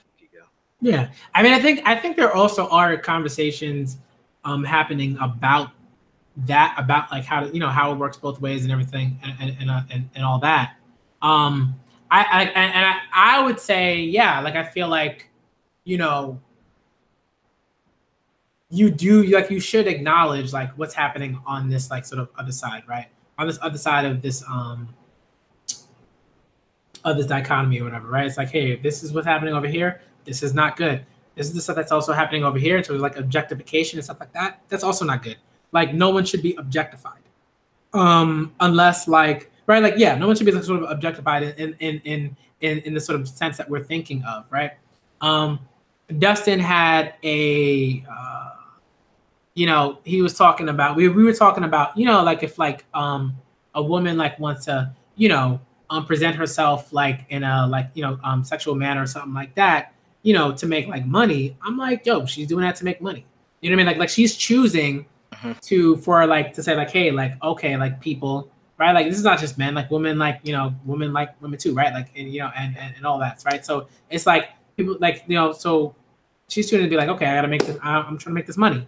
So I think that's why people like, in some ways, stand behind like a Cardi B, something like that, so much because she's like, yo, I was doing this stuff to make money. That was my job, right? That got me through, and I was trying to make music at the same time. You know what I mean? And it's like I don't fault her for doing that, right? Because she wasn't like, oh, I'm doing this, I'm stripping now, sexually assault me, right? Yeah, It's like right. So I think that's definitely too far. Like, I think women should be allowed to wear whatever they want. Like, it doesn't really matter. They should be able to express themselves any way they please, and like just like men. However, certain reactions, like, I don't think you should grab a chick's ass or something like that, or be overtly disrespectful. But like, if you do, let's say, get catcalled, like, it makes sense. Like, if you're presenting yourself a certain way, but as long as it isn't, as long as it's not like,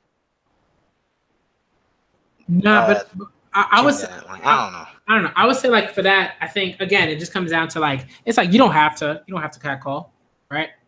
Yeah, You know what I mean? Like you like that's not something that's like it's not a demand. Like this woman like women are not demanding you to catcall. So that's why like I said like again it's just all about like what do you choose to do? Like it's a choice, right? You choose to do that. You choose to do that, and like you choose to make a woman uncomfortable with that, and you don't have to do that. Like it's but not. you don't It's think not like some women might be looking for that by dressing in a provocative manner? they might, but again, it's like if a woman is looking for that, like then they should just be like, "Yo, like cat call," right? I'm like, don't like you know what I mean? It's like I like again like I didn't expect people to be mind readers in such sense, right? Because like obviously we can't read minds in like that like supernatural sense, but you can definitely be like, all right, I'm not gonna catcall. I'm not gonna put myself in this situation. Okay, because the majority of the time it's not a good thing, right? Like people put these videos up on YouTube, right, where women are just like walking through and they just get like cat calls, and then there's this dude that's following them for like 7 blocks straight or whatever. You know what I mean? It's just like this is stuff that happens way too often. So I say like I'm not saying like women that are looking for cackles can't look out for that. I'm saying like yo, if you want some guy to say hey, you're looking good or whatever, then you should just like make that clear. So if a guy says she's looking good, you think that's bad? I think it's not like again, women aren't asking for that. They're not asking to like, hey, can you tell me how I look today? They're not Well, asking for that.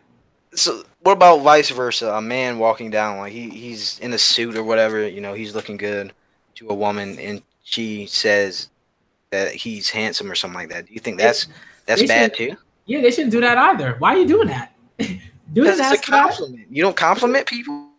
Not randomly. I don't tell a random person, hey, like your dress looks nice. Like, why would I do that?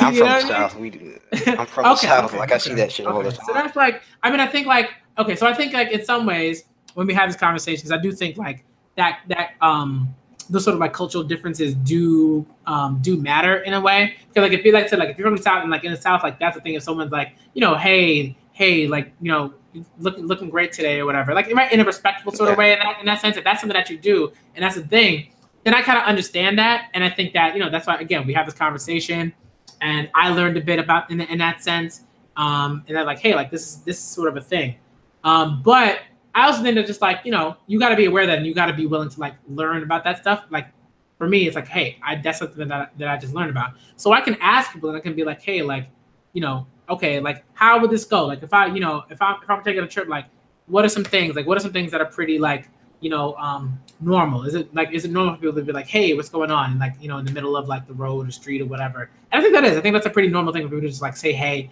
say hi to each other and stuff like that. Good morning or whatever. And for me, it's like in New York City, it's like not really. Like when you're just kind of walking around stuff like that, unless like people in your neighborhood, like unless it's unless it's your block. If it's your block, if like that neighborhood, people know you, they see you around the parks and stuff like that, then it's like, all right, what's good? What's up? You give them a head nod, whatever, right? Maybe a fist pound, right? Dap, whatever. If you know that person like, generally well, right? They do that. But yeah, things are. I think like things kind of work differently in that sense. But I think like catcalling, I think like in that negative sense is like I think we both agree that that's never like a good thing. If it's in that negative way. But yeah, I think like culturally, like cultural like differences, I think that's also important to like talk about. Yeah. I don't see it as too big of a deal. Like I said, as long as you're not a creep or being disrespectful with it, like I think it's perfectly fine. Like those interactions, because that can make most cases actually. I believe there are probably even studies on this that show that if you compliment someone, that it makes them feel better about themselves. It makes it gives them a higher self esteem or something like that. Like that. That's just common courtesy to me. Like that's just being human. I mean, I think, and I think the thing is, right? It's like there's I think there's different people who are just like they wish that it could just be like that straightforward, and it's like, hey, when I get a compliment, it's just that, right? But like I remember we having this stream with Dustin, and like Sage was in the in the call. She was just like like yo like like we're like women like they're always thinking about like whether the compliment is just like a compliment or whatever, and what's going on, and what's like what's the ulterior sort of motive and stuff like that. And like there's like probably I would say at least hundreds of thousands of women that think that all the time, just by just walking through the streets, walking through like urban areas and stuff like that. So like again, it's like that would be awesome if it was just like if we could sort of have something that's sort of like closer to that kind of like Southern hospitality kind of like cultural like idea, right? Because I think like for me that's something that I love. Like I always like kind of look at them like, hey, how you doing? What's going on? Hey, you know what I mean? That's kind of me like naturally. Like I want to be like, hey, what's up? How you doing? That's it. And I just want to say, hey, good morning, and then I just keep it moving. Because people in New York City generally we keep it moving, right? But I wish it could be like that. That'd be dope. That'd be dope. Okay. I get where you're coming from with that.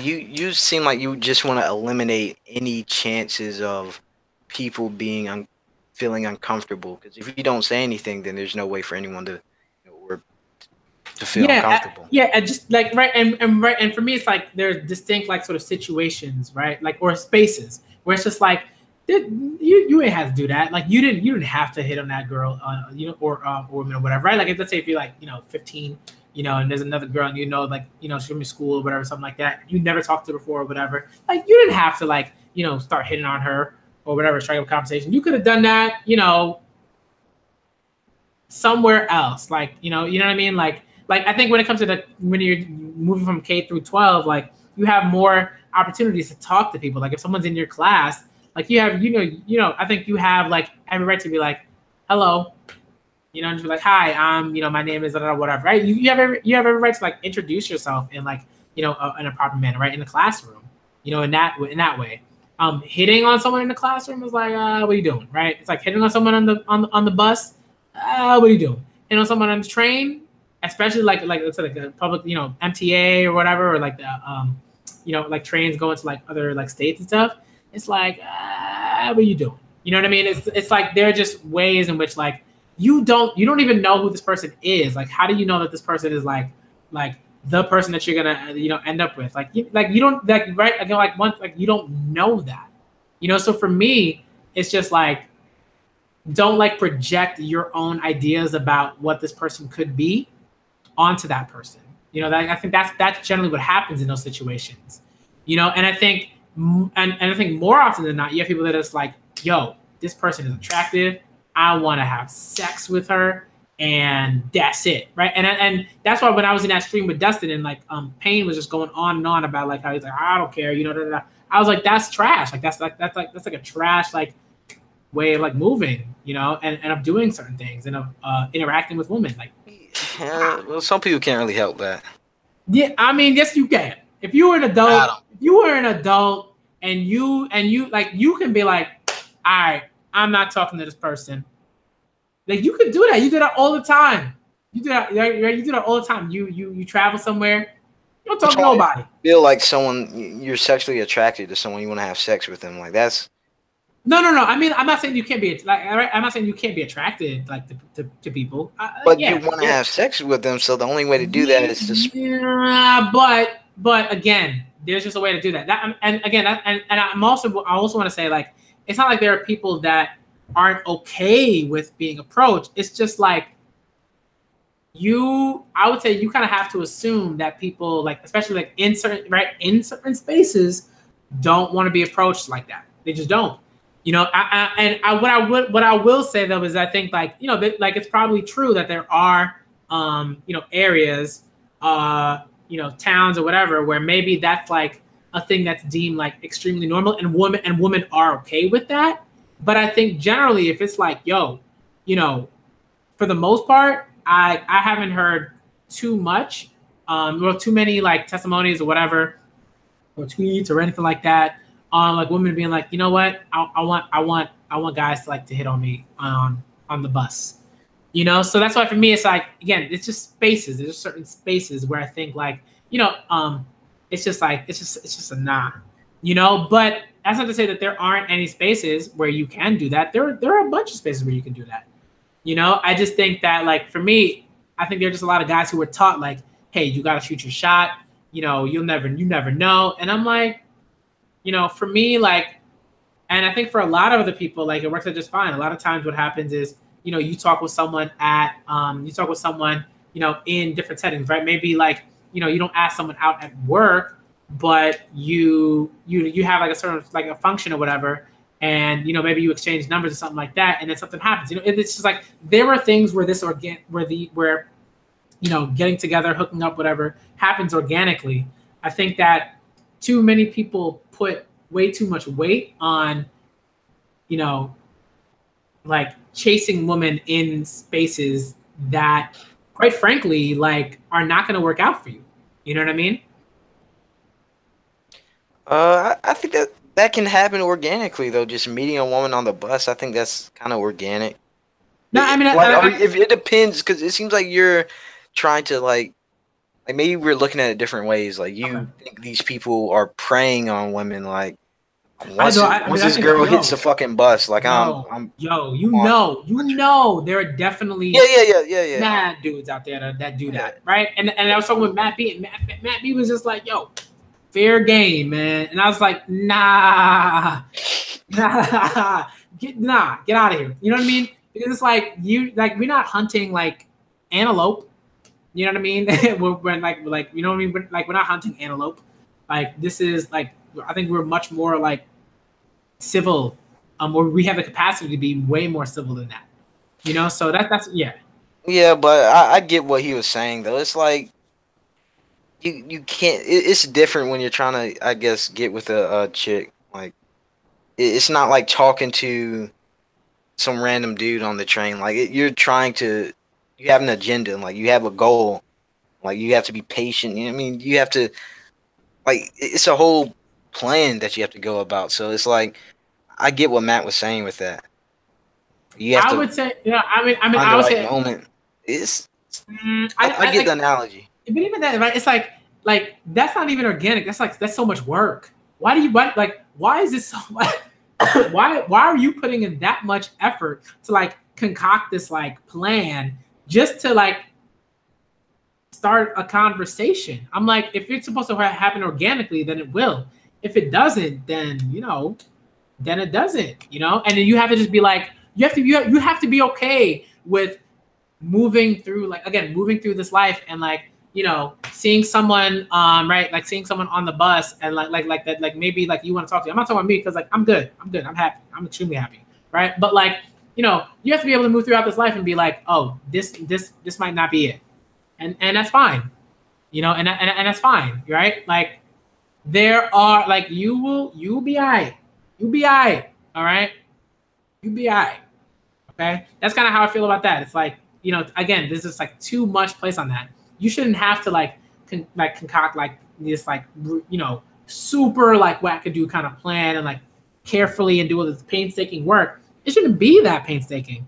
Like in those scenarios, right? In those scenarios, right? I'm not saying like, hey, think about how you're gonna do certain things. Let's say maybe when you go on like to speed dating or to certain types of like functions and stuff, like certain mixers where like that's a thing and stuff like that.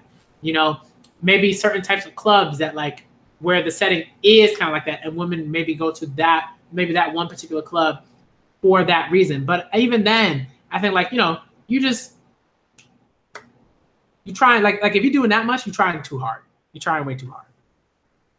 I think like for me like that's way too much, because like when I remember for me like when I was like thinking about stuff like that, and I was like, whoa, like man, should I like should I hit this woman, like should I hit this woman, should I ask her should I do this stuff? And I'm like, this is way too much like effort. Like I am like literally like feeling like more tired as the seconds like tick, right? That should not happen. Like it shouldn't be like that.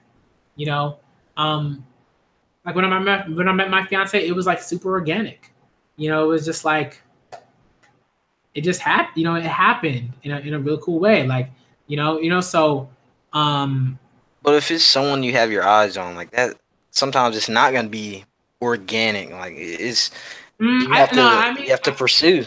I don't know. I mean, I think like it depends. Like I think like when you have your eye on someone for like a while, like you're in a setting where you're much more likely to be able to have a conversation with that person, to have like a sort of organic like conversation sort of like start in that way, right? Maybe like you're at work and there's like a birthday function for someone, and either you all go out or you have like office cake or whatever. You're much more likely much more likely that you'll be able to just like go up, start to talk with someone, have that certain type of conversation, and maybe like ask them out or whatever. But even then, I think like you got to be like with work, you should be extremely careful with stuff like that, right? I mean, like I don't know anybody that I'd be like, you know what, they shouldn't be careful. Like they should just not worry about their job and da da da and everything like that. I'm like, you should be extremely careful about stuff like that, because if it doesn't work out, it's so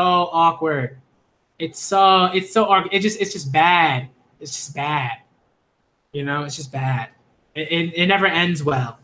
I think a lot of times it ends up working out. I don't know. I mean, I think there's just it's too often, just too many times where it doesn't.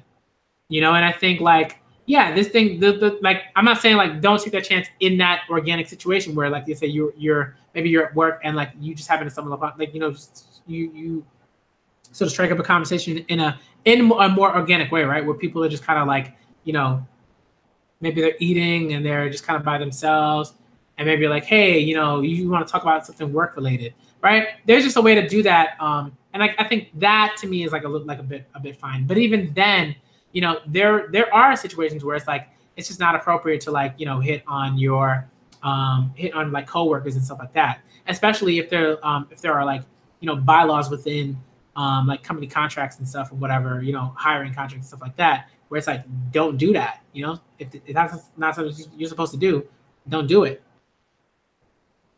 Okay.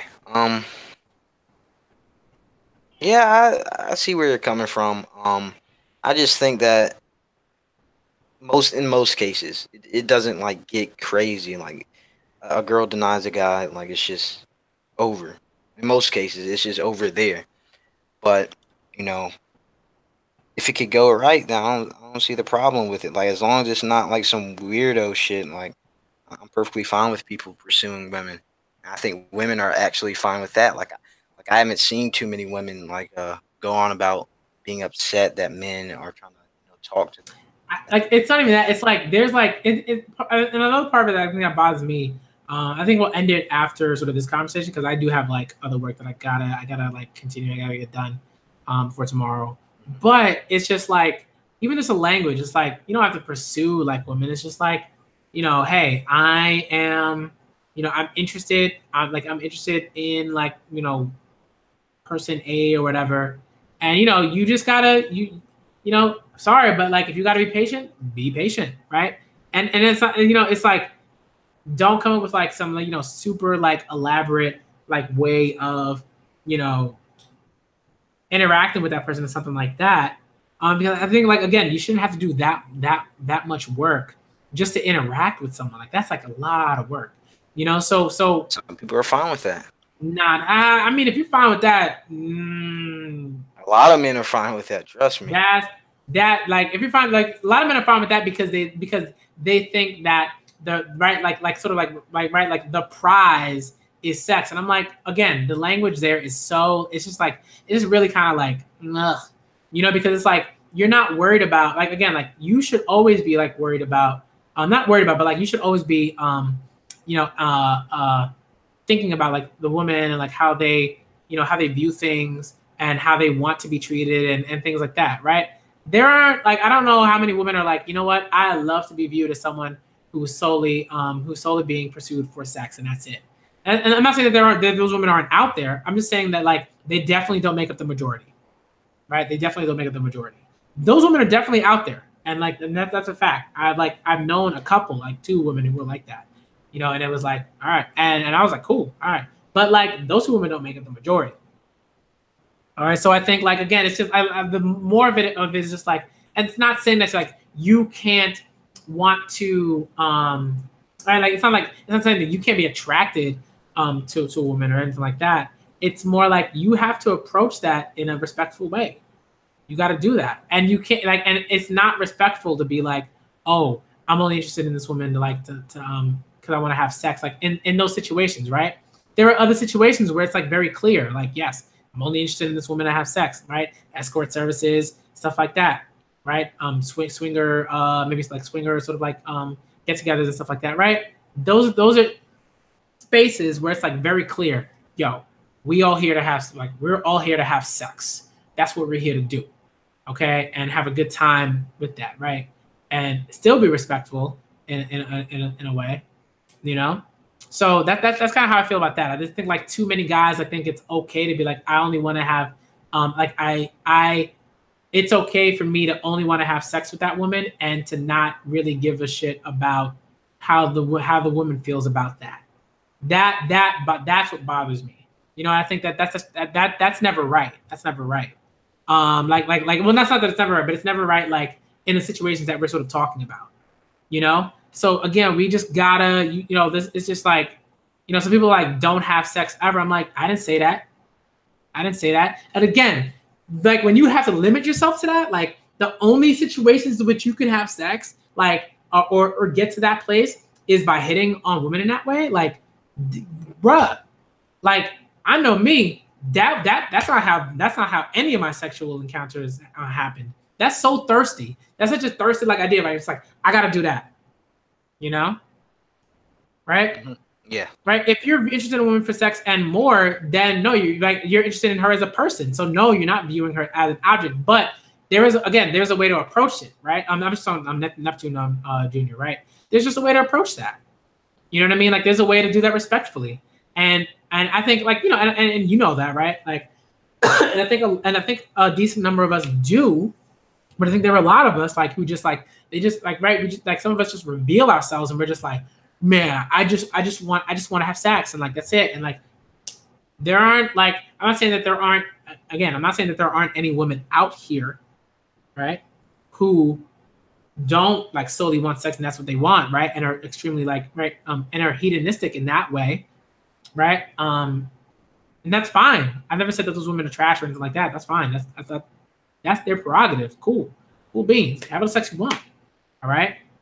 Seek that out in those spaces, in certain spaces, but in certain settings, right? But you know, again, women are people, so you can't just kind of go into that being like, oh, here's this person that I want to, you know, I just want to have sex with.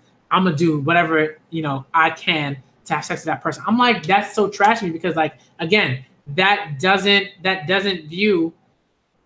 I'm a guy. How am I not speaking from the male perspective? What are you talking about? Wait, who said that? Dustin. What do you mean? You know what I mean? I'm like, what? Like, and when I say certain things, I'm speaking from the male perspective in that, man, like, if you're a dude, right? It's like, why are you doing that? That's, right? I kind of agree with him. He's kind of right. Like, you do. Like, so let's bring it up. Like, no, you have havoc. You hear havoc. You hear. Here's the male perspective. All right, and I'm a dude, and I'm talking male perspective. You want some more? You want some more stuff? And yeah, generally I'm on the women's side because, again, Dustin, you know this. We've had these conversations. You know what I mean? We've had these conversations. Right? What stuff? Talk about the stuff. I was just talking about havoc. I was just talking about men that were like, yo, trash. I've been talking about this stuff. Right? I've been saying like, yo, like there was stuff that women shouldn't do. Right? Like that, I think. But like, generally it's not I good. think what he's saying is it does seem like you kind of, I don't want to say pander, but like you. There are more than enough dudes for the women. I'll say this. I can see that. There are more than enough dudes that defend dudes. Why am I going to add myself to that? I disagree. I feel like men are more left on their own than women, like I was saying. Right. Like, and again, when I said that was like that. Whenever I talk about toxic masculinity, that's double work, right? It's not just, oh, you know, men got to stop treating women like trash. It's like, right, men have to see that this stuff affects them too. All right? And of course, I know men and women are human and that they're both people. I know this. This is a basic fact. Why do some of y'all keep telling me this basic stuff? Like, I don't know this stuff. I know. What's your point? Right? And now I'm in a place where I'm just like, and it's like, again, when you hear this all the time, every single day, it's like, come on. Women are way more oppressed. You don't agree with that, do you? I mean, oppressed in a lot of ways. Of ways. Way more oppressed than men? I think way more. But again, when we say that, we mean there's just so many more. There's just so many more things that women have to deal with that men generally like they don't. Let's get into it. They don't. Not in the same ways. Okay, what are some of those things? How many dudes, right, in comparison to women, have to deal with comments about their makeup? Comments about makeup? Well, none. I'm sleep. Comments about makeup, dude? Come on now. That ain't nothing. Oh, sorry, Neptune Junior. Sorry, I apologize. I'm sleep. Comments about makeup, bro. There were no. Wait, hold on. Wait, hold on. Okay. I'm saying no men have to deal with that. What? Comments No men about have to deal with makeup? that? Makeup? I'm sleep, man. What? Bro, what are you talking about? Bruh. So there. Okay. So Okay, repeat that, wait, man. hold on. So you believe that there are men? Do you believe that there are men that wear makeup? Yeah. Okay. Well, a Right. little bit, but So you believe that those men never have to deal with comments about their makeup? I guess, but not many men wear makeup. Yes, Period. they do. They have to deal with comments about their makeup. I Bro, what? remember, Bro, remember, barely any men wear makeup, bro. That's such a weird point. yes, not just makeup, but like Bro, painting their fingernails. Dudes would be like, yo, bro, I why don't you know paint your who. fingernails? Well, nah, bro. Come on, and yo, It's I don't know any any man in the real world that wears stuff like that. I'm Like, sleep, bro. I'm bro, you're talking so about 0.5% of the sleep. population. Like, that's an outlier. Like, 0.5, my God. Oh my, yo. bro, that's bro. Do you wear makeup? I mean, if it like I've worn it like once or twice, but I mean, like if I wanted to, like now, like and I say like I can't like necessarily just because like if I wanted to, if I wanted to be like, hey, I want to paint my fingernails, like I kind of can't do that because like then I have to, then there's certain questions that I have to take in, right? There's like certain questions I have to take in. Why are you doing it? As a teacher, there's certain things that I can't do, right? Because then I have to take these certain questions and then I get treated in a particular way. And then and then I got to deal with like, discrimination. And then it turns into this whole big ball, like just a mess, right? So there's certain things that I can't do. But if I was like, yo, I'm gonna paint my fingernails black, I would definitely paint my fingernails black. I have a problem doing that, right? Legit makeup, there are tons of dudes that wear legit makeup. Like, oh my Lord. But even then, if you go into like certain, let's say rock stars that wore makeup, like people, like people like them, like they don't really. On a daily basis, there are a bunch of dudes that wear makeup on a daily basis. This is just like y'all not talking. Yes. Bro, it's a very There are marginalized group of communities where men talk about makeup and putting it on and how to look nice with makeup on. This is just and they did, and right. So and then they go okay, out. So what's the point? Right. So when they go out into the world, they get comments about that all the time. Y'all are already talking about the fact that you can't even believe that this is a thing. Where do you think that stems from? Well, me personally, I don't care about men wearing makeup, but it's not like the fact that you brought it up. It's like an outlier. Like, so I don't really care too much. Like, it's not. It's kind of like I don't know. It's like saying someone. Hold on, I'll be right back. Go ahead again. Sorry about that. I'll be right back. Okay. It's just like, come on. All right. I'm like, why are you worried about the damn percentage, right? And even if it was a small percentage, it would still help my initial point that women deal with this more than men because the percentage is smaller. What are you even talking about, man?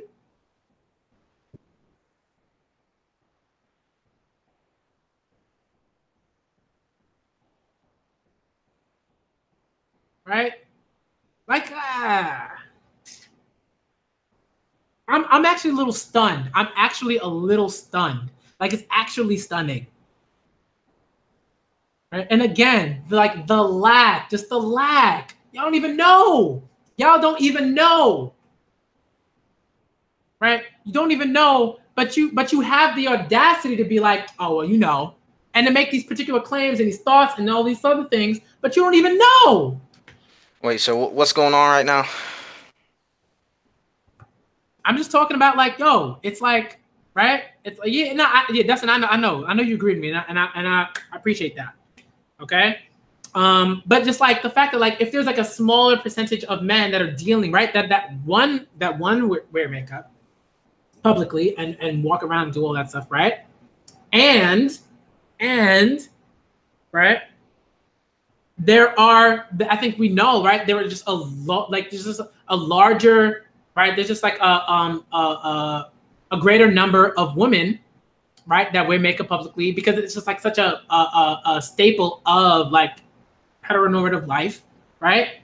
Then that only adds to my point that women are like deal with that way more than dudes do, right? So in that way, they are more oppressed than men are in that sense. So I don't even understand what what was the point of mentioning that small percentage? But all they would do was strengthen my own point. But the thing is, I don't even see that as a big struggle. Like makeup, like that's no. What we're saying is like this is just one of the things, right? It's just one of the things of so many other things. What I really need to do, is I have to set up a stream, and I gotta get women in here because, man, no pun intended, right? No pun intended. Because man, oh man, like you could just hear it's all the time. All right, and just there's so many things. It's like it seems right. That's from your perspective. It seems that I only care about women's plight. I care about people, man. I care about my plight. I care about the LGBTQ community. Men are in that community. I care about dudes. All right. It seems like that, but you're not seeing it. You're not seeing it. All right. You're just not seeing it. Right. And that's because like in this sort of community, right? I don't even call it a niche, but it's like in here, it's like, of course, because I constantly have to defend women in here, right? And it's like they're like, and it's right, and it's like, you know,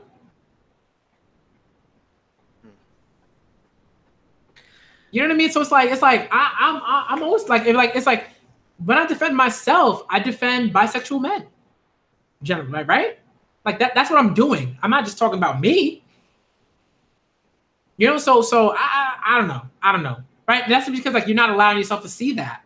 You know, you want to focus on the stuff that I'm talking about because like which is probably a good thing because you should focus on that stuff because you should be listening, right? And that's good, right? But again, if you're just using thinking about it, it's like that term big dick energy. I mean, like, what is? I'm trying to remember what is like. I don't even know what that means. I gotta look into that. What does that mean? Like what's the concept behind that? I actually really gotta stop this because like if I don't, I will not be able to get to bed on in a decent hour. Yeah. And like I got too much stuff to do. I got too much stuff to do for that. What does that mean? What does that mean? What does that mean?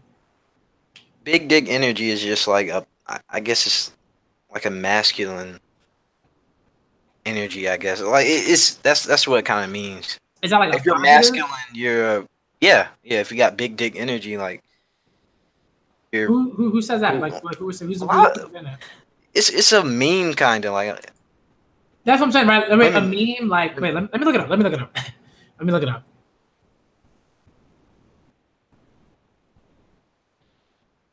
But women do use that though, like especially recently.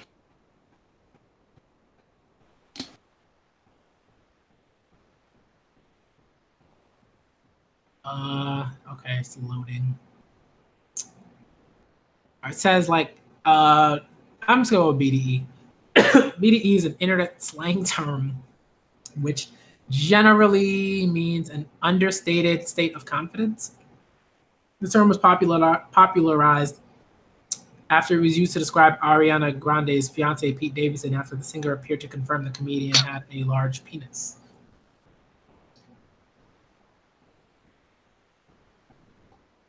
Let's see. I don't even really get it. I mean, like, I guess I don't know. I don't really get it. I don't really like.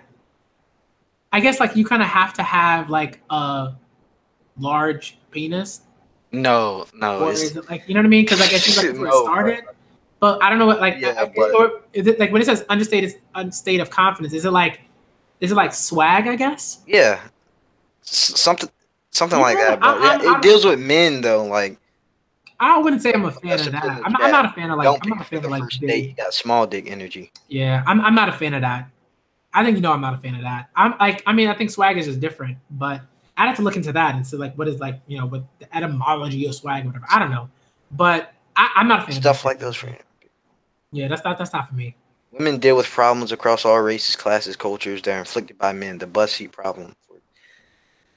Well, men deal with problems too. Like that's equal Right? problems. Right. And again, what happens is when you generalize, when you generalize certain points, right? When you just say, oh well, everybody deals with things, that doesn't help anybody.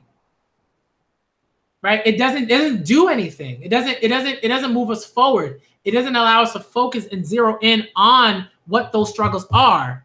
Right? I mean, some struggles can't be helped. To be Oh, perfectly come honest, that's a on. harsh. It's a harsh truth. So you're gonna stop. You're gonna stop dealing with all the No, other struggles. So no, again, we can we can try to minimize struggle, but it's again, still going to be what is there the point? inevitably. What is the point of mentioning that? Where are you going from there? Where are you going from? Oh well, can't deal with all the struggles. To what? Are you just gonna stop there, or are you gonna move and say, okay, well maybe this is a particular thing that we generally can't deal with, and then but the next thing we have to say is, what is that thing that you're talking about? What are those struggles that just are stuff that we can't deal with, right? And then we have to have a discussion about, is that true? Or can we actually deal with them? Can we actually like alleviate those struggles? You know, that's what I'm talking about. We're trying. I mean, that's been happening throughout history. Like, no, yeah. All right. And Dustin, you said just talking about it doesn't do anything. No, I don't just talk, right? I live this stuff. I do this stuff. I help people. All right. So I don't know what you're talking about, man. Right? Just talking doesn't do anything either. Yeah, that's true. That's true. Just sort of saying a particular thing doesn't do nearly as much as certain types of activist work and talking with people and making certain connections, right? Yeah, okay. Again, stop stating things that don't move towards actual, like that affect change. Right? It's like that's the thing that bothers me. It's like, why mention something if you're not trying to do something about something? All right, like why mention struggles if you're not trying to do something about those struggles? I just be like, oh, you know, struggles are part of life. What does that? What does that do to help anybody? well, that's truth. I mean, that right. It's like, just yeah, knowing it's that true. truth can help people. Like, just to be honest, right? It's like, yes, it is truth, right? There's a lot of things that are true, right? But it's like you have to move from, okay, these things are true and this is stuff that, like, you know, exists, to moving and making actual and affecting actual change, making those decisions and doing that work, right? And no one's saying women can't be wrong, right? There are women that are wrong about a whole bunch of things. I think people's problem with you is that you don't really mention that. Like, you just zero in on men. I think that's the fundamental problem with what people think, like what you're saying. Dude, I do it all the time. When I'm on Twitter, I'll retweet something and I'm like, yo, this woman is trash. Yeah. I saw that. All right, I do this all the time. If they're a woman and I'm like, yo, this woman is trash for that. I do that all the time. But isn't it still about, like, I think one thing you retweeted, it was about women though. Like, you were defending women while putting down a woman. Like, you're still defending. So you can do both. Like, I never seen you go out of the way to defend a man. Like, I think that's a problem. Again, you know what? I think what really bothers me is I gotta get at it. It's like 9:14, but no, seriously, because it's like I'm not gonna sleep well, and then I'm gonna be cranky tomorrow, and I'm not gonna be cranky, like, you know, for the kids, because, you know, no. But people have this really interesting way of sort of saying, here is this binary. Here's the stuff that you do over here. Here's the stuff that you don't do over here. For me, it's like you can do both. You can say, hey, this woman is trash for doing this particular thing, and defend women at the same time, right? You can do those things. You can do simultaneous, right? You can do concurrent work. That's the thing. Like, it's like, I don't understand why, like, that's something that, like, some people can't even, like, wrap their minds around, you know? And right, Key, right? Like, that's the type of stuff. That's the type of stuff, like, when I talk about it, when I'm like, yo, that's not nice. That's not cool. People are like, man, like the whole like, you know, respect women joke thing. That's trash. Because it in no way is like women are cool. It in no way puts women in any sort of positive light. Right? It's a joke that's basically saying like don't respect women, or you know, there are like certain like ways that you should respect women, but not really. It's trash. Right? And that's garbage, right? Women treat me like trash, I'm gonna treat them like trash. Like what?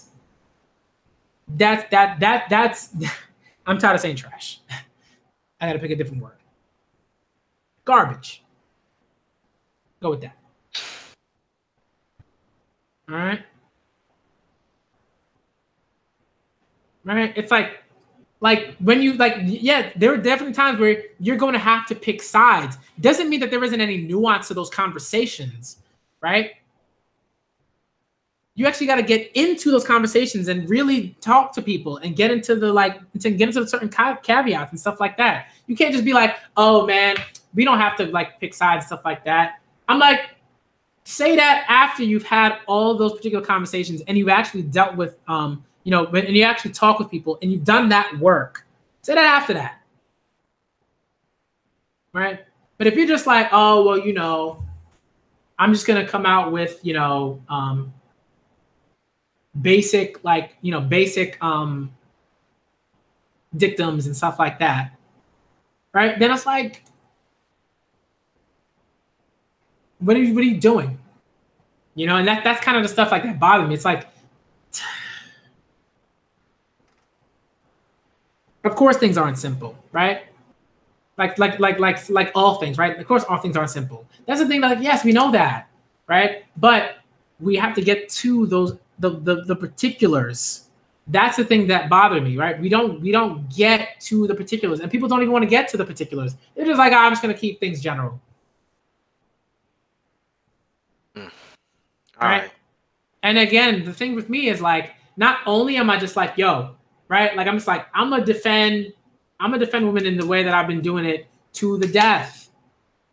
To the death, right? But even more so, right? Like even more in some ways, right? There's a way in which in some ways I am just as passionate, if not more so, for defending bi, right, the LGBTQ community, particularly bi and pan folk, right?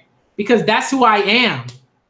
If I'm not defending them, I'm not defending me, right? In certain ways, right? I'm not going around saying, oh, this bi person can, you know, go kill somebody. No, right?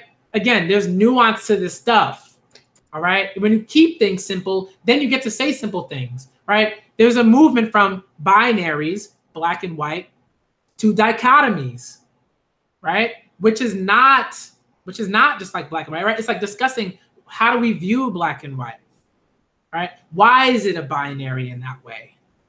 How does that relate to other conversations about race, perception, discrimination, stuff like that? You know what I mean? It's just like, you got to be better, but you got to be willing to do that work to look at the particulars. A lot of people, they don't want to. They just want to be like, all right, everything's cool, we chill. And I'm like, everything's not cool, everything's not chill. There's a lot of stuff. And I'm not saying that one person can like deal with every single thing, but at the same time, it's just like you're living, you're alive, like you get to have these conversations. Yeah, but a lot of times when you have these conversations, it's like we have the same conversation over and over and over. You know, and if I feel like, if I'm like, hey, like, okay, something's shifting, then I'm like, all right, cool. And they'll keep having these conversations. But if I'm like, nothing's shifting, then I gotta be like, yo, what am I talking to? Okay, so what do you want to see change exactly? I want to see people treating women better. That's what I want to see. That's what I want to see. I want to see the respect women joke like gone.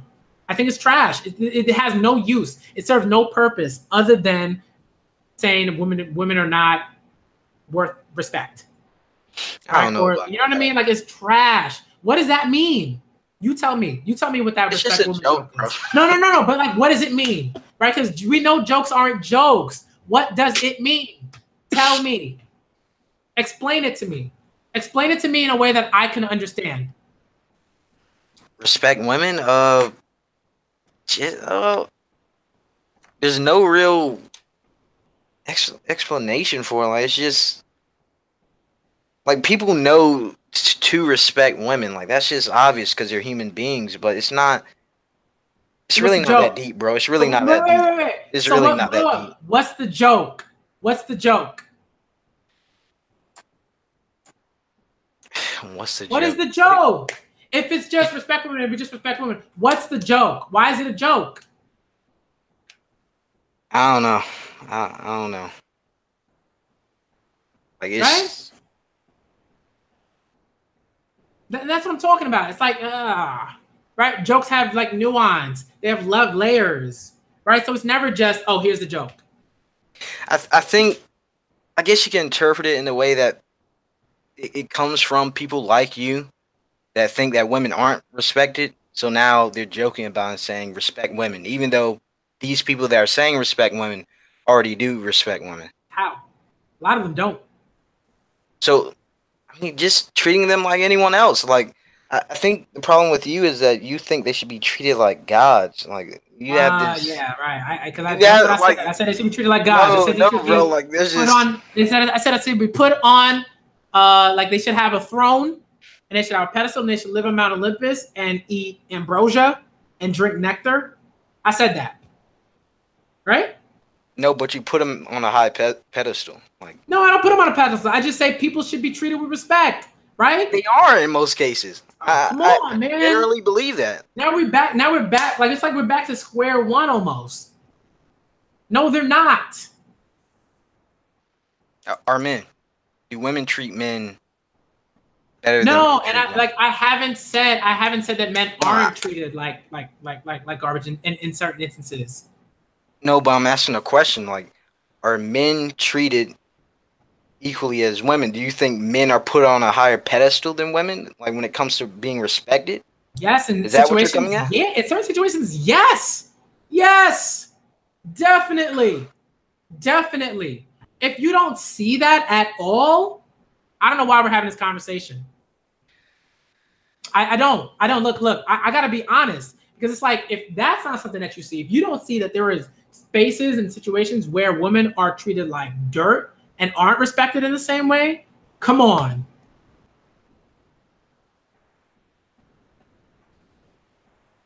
I think that, like, I just don't see what you're saying. Like day to day, like you give me anecdotal claims, I can give you anecdotal claims all day. Yo, You want me this anywhere?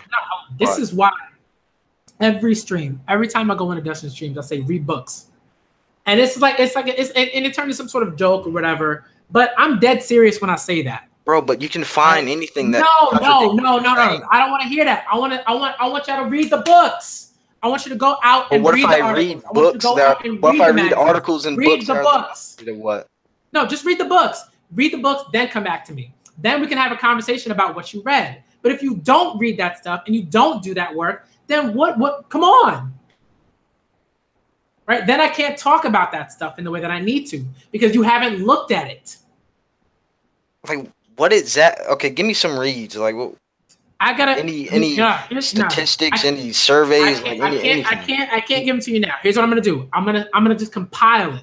I'm gonna talk to everybody that I know, and I'm just gonna get as much information from them as humanly possible. That's what I'm gonna do. I'm gonna get as much information as humanly possible, and I'm gonna send that to you. I'm gonna send it to you. All right. And if you work through that, however, at whatever pace you want to work with that. That's what I'm gonna do. Okay, I'm gonna get all that information because I can do that because that's what that was stuff that I did, right? Like I did that in Dr. Like I had to do that research. I had to do that. But work. I do research too. No. What I'm saying is there's stuff that I had to read. So it's easier for me to say like, okay, let me put together this list. Let me send this up to you. You know what I mean? Like we were doing different stuff. You know what I mean? Like what was your research again? Research on, sexual, abuse and things like that. Right. So the stuff that I'm talking about, right? gender theory, queer theory, feminist theory, Oh, all this type of stuff, like, which is not just, oh, you know, we're just kind of like talking about stuff in the clouds, right? I'm gonna pull stuff that I think, hey, read this stuff, read this stuff, read this stuff. Man, Dustin, I'm done. I'm actually done. I'm not even gonna like acknowledge that point. I'm not gonna do it. I'm not gonna do it. Because all it is an excuse for you not to read the stuff. You don't want to read the stuff, don't read the stuff. That's fine. That's fine. You don't want to read the stuff, don't read the stuff. Havoc, if you want to read the stuff, if you want to check out some of the stuff that I have, I'm not saying you have to read everything, but I'm gonna pull some stuff up. I'm gonna just give you a list. You can work through it if you want to say, hey, maybe I'll check that out. Maybe I'll check that out. All right, it's not gonna be all books. Might be some articles that I, can see if people generally have access to. It's an excuse. You don't see it, and you know what? Whatever. Right? I read what I want to read. That's the problem right there. That's one problem right there. Right? You can't just read what you want to read. You know what I mean? Like when I was in that doctoral program, I couldn't just read what I wanted to read. I had to read all this different stuff. I couldn't avoid reading Shakespeare. I couldn't avoid reading Black literature. I couldn't avoid reading Chaucer. I had to read that stuff. Right? You want to claim to be informed, but then you don't want to read the stuff. You can't. Nah, it doesn't work that way. It doesn't work that way. Okay, so what exactly do we need to be informed on? Feminist modes of thought, the history of that, the fact that feminism just didn't pop out of nowhere in 2014. You know what I mean? The fact that discussions about gender, discussions about queerness, discussions about misogyny didn't just pop up in like the year 2000. Like there's a history to it. There's like a progression. It's not like, oh, we just like, suddenly like people just suddenly decided, oh, this is what we're gonna roll with. It's like this has been going on for a long time. I mean, you can go back. Right? You can go back to Christine de Pizan's ladies. You can go back. So that's the thing, right? You got to know, oh, hey, what's been going on? How has this been discussed? When women are talking about this stuff, what are they actually talking about? Because when women talk about this stuff, often on Twitter, on these feed, in their texts and stuff like that, in their videos, they've read that stuff. Yeah, you know what I mean? I'm looking into some of that stuff, but it just a lot of it is just baloney, in my opinion. Like, to be perfectly honest with you. What stuff? On feminism and No, but I'm like, what stuff like specifically? What stuff specifically?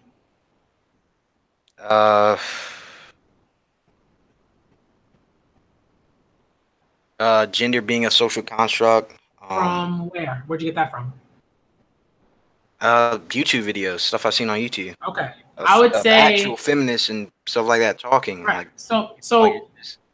Okay, sorry. So that's a concept that's taken from Judith Butler, right? That who is a feminist, gender, queer theorist, like all the things, right? And philosopher, who's extremely well known and extremely respected, because just the amount of the sheer amount of work that she's done in that regard. She's no joke. So this isn't an appeal to authority, is it? What do you mean? Like just because she's revered. No, what I'm saying is like she's done a lot of work. She's constantly worked on these things. It's not like she just woke up one morning and was like, all right, I'm going to write this book. It's like years go into that type of research. You don't just do the thing and then like, all right, and then it's out and then whatever. There's a lot of effort that puts into it, a lot of conversations with other scholars, with other people who might not even agree with the stuff that she's writing. Right? That's what I'm saying. It's like you can't just be like, oh, because she's an authority figure, I'm not, I'm not gonna, like you're using her as an authority figure to, be like, oh, you should read this. I'm like, you should read this because that's where the majority of women are pulling that specific concept from.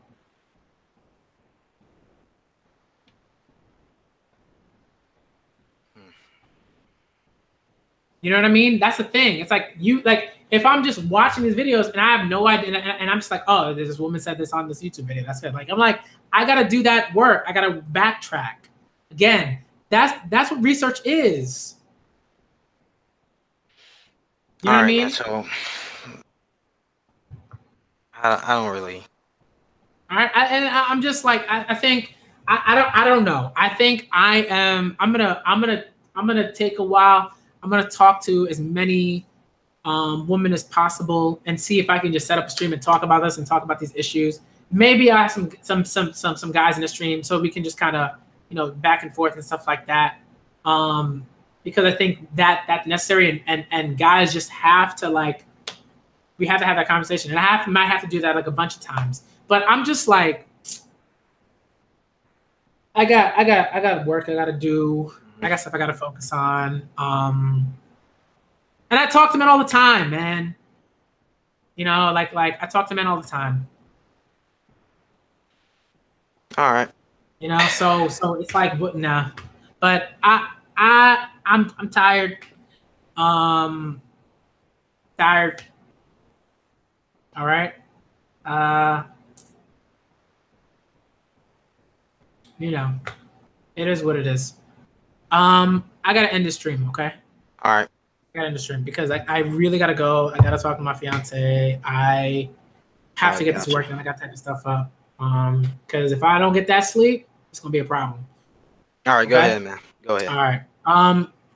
Thank you for coming through. Because at the very least, I think there were some places where I think we did come to some sort of understanding. Yeah, you're not too far gone. I mean, so at the very least is that, and I think that for me is like that's key. That's key. Like that there's some sort of progress being made, right? Like for me, it's like saying acknowledging like, hey, there were certain bits and points that you made, and I was like, yeah.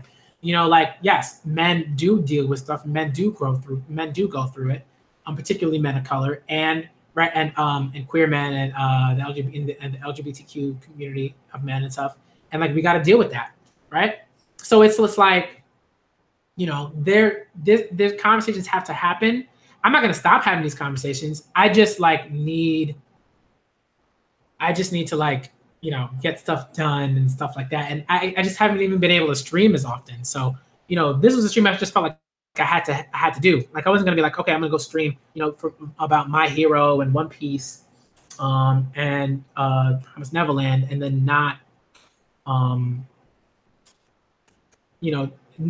not do this. I wanted to do this. I had to do this. All right. So. All right. Thank y'all for coming through. Again, y'all know who I am. All right, y'all know who I am. This is just, this is me. All right, and I'm just, I'm not gonna stop. You know what I mean? But again, I'm willing to listen, obviously, because I gotta hear what people are saying, right? So you have to listen to that stuff so you can respond in certain ways. And yeah. But I think I don't know. I probably just need to take a break from just certain types of conversations and stuff like that. Just because it's not that I don't want to have them. It's just I just